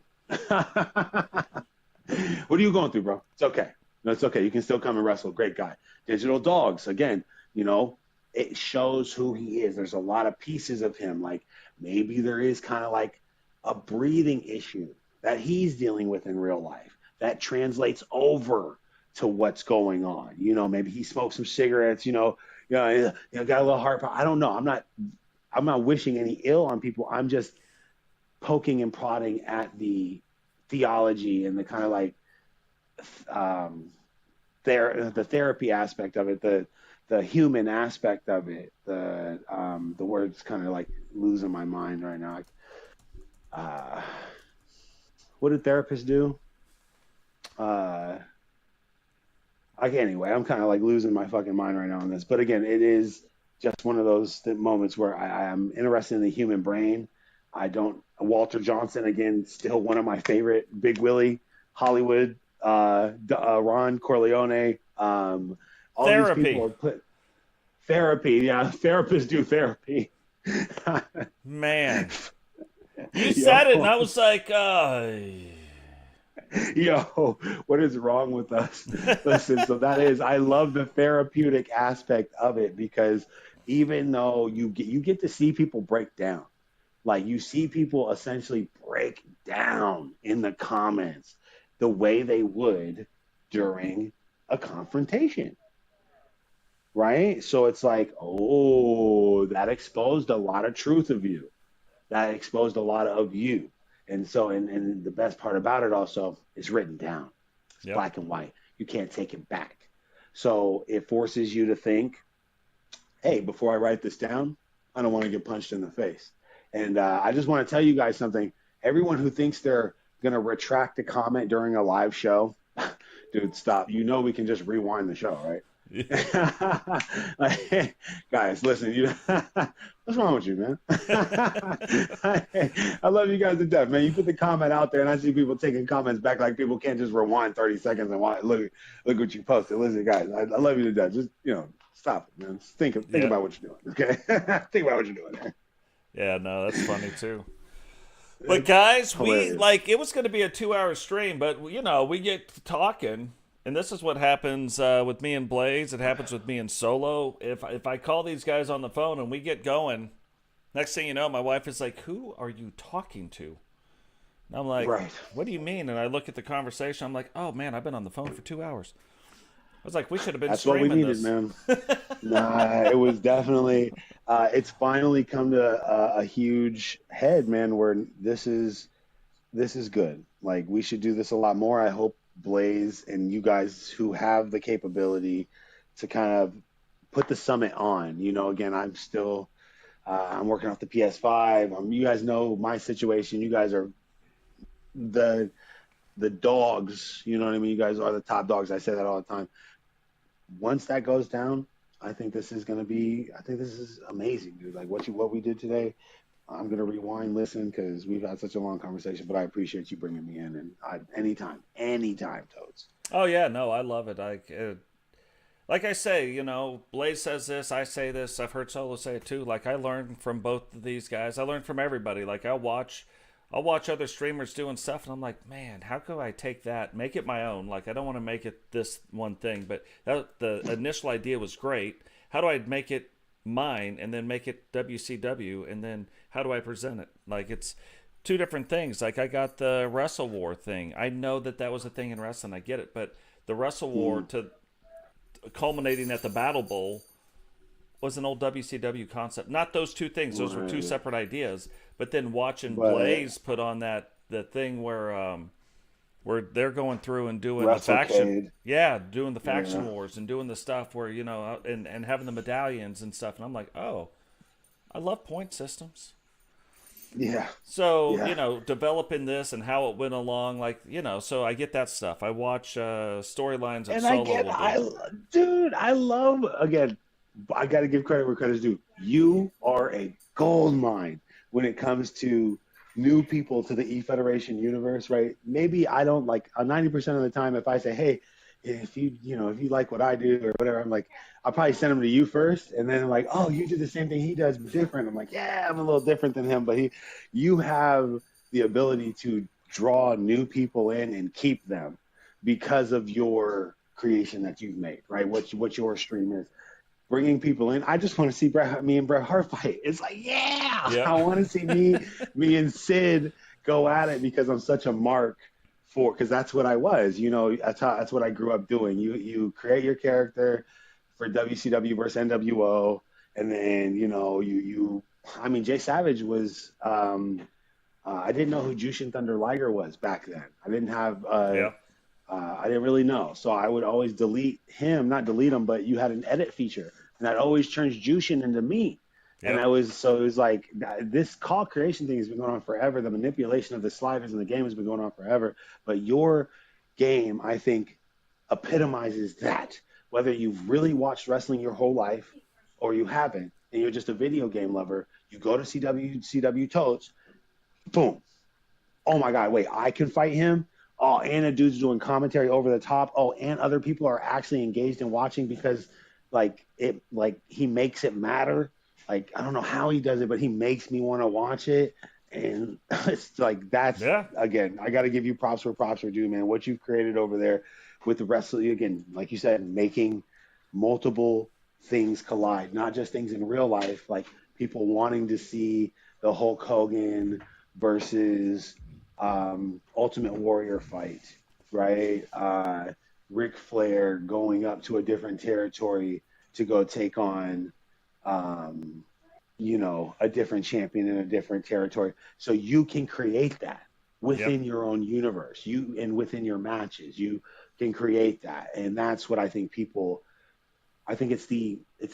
like the, I'm not trying to say anything. Like it's the beef jerky. Like everyone loves beef jerky. Yep. You know what I'm saying? Like there's a McDonald's on every corner, and I think WCW Totes should be on every single corner of the E-Federation community because you give the product that I think people will latch onto the quickest, and then they'll be like, oh yeah, but do you also like, it's like an anime genre. Like, yeah, sure, I love the fluffy stuff, but have you also seen like, the other dirty stuff? It's always the dirty. Have you seen the dirty of the dirty? Have you seen the dirty stuff? But man, listen, I know I've taken up all of your time. We can start a whole new conversation again. I just want to say I love you to everybody out there, and stay seasoned, Totes. Absolutely. And guys, that is going to do it for this podcast. Podcast number 6 going to be in the books. A lot of stuff. I know we didn't go over all the card stuff. Maybe we look at that a little bit later, but still, there's a lot of stuff. Really, a lot of stuff where you take and you look at real life and you take how do you translate that now into the game? How do you make people know what you're doing? How do you make people do all the stuff? And how do you get people invested into it? So we talked a little bit about it with the JP. We talked a little bit about it with the next one and how that kind of evolves into stuff. But, going on for 3 hours, I'm sure you guys got stuff you guys want to do today too. So we're going to end it here, and we will come back and kind of continue in the next podcast. We'll talk about that. And we may even this week, this will be the last week we have content for most of December until right at the end. Getting ready to go on a cruise with the family for Christmas. We take trips for Christmas because our kids are older, 21 and 30 now. So we do that. So I'll be out for about 10 days at the end of December. So We might do I really want to do a creation stream where we go in and I show you the different stuff about the belts. If we can't get it in this next week, maybe we do it right before the new year. We'll have to see how that goes. But guys, appreciate everything you're doing. We will get Blazed on here one time. He will get on here. I will get on his as well. Also, we have the Cost Summit coming up that Blaze is going to be putting on, so that'll be a lot of fun. But again, guys, appreciate everything you do. Remember, we say it all the time, but if you've got a chance today to go out and be kind, go out and show somebody some kindness. And you'd be shocked at how far that goes in the world. Right now, we're trying to bridge the gap. We've had and let the politicians, we've had and let the news organizations, we've had and let other people divide us as a people. We don't have to do that. Again, other people don't have to determine our actions or reactions.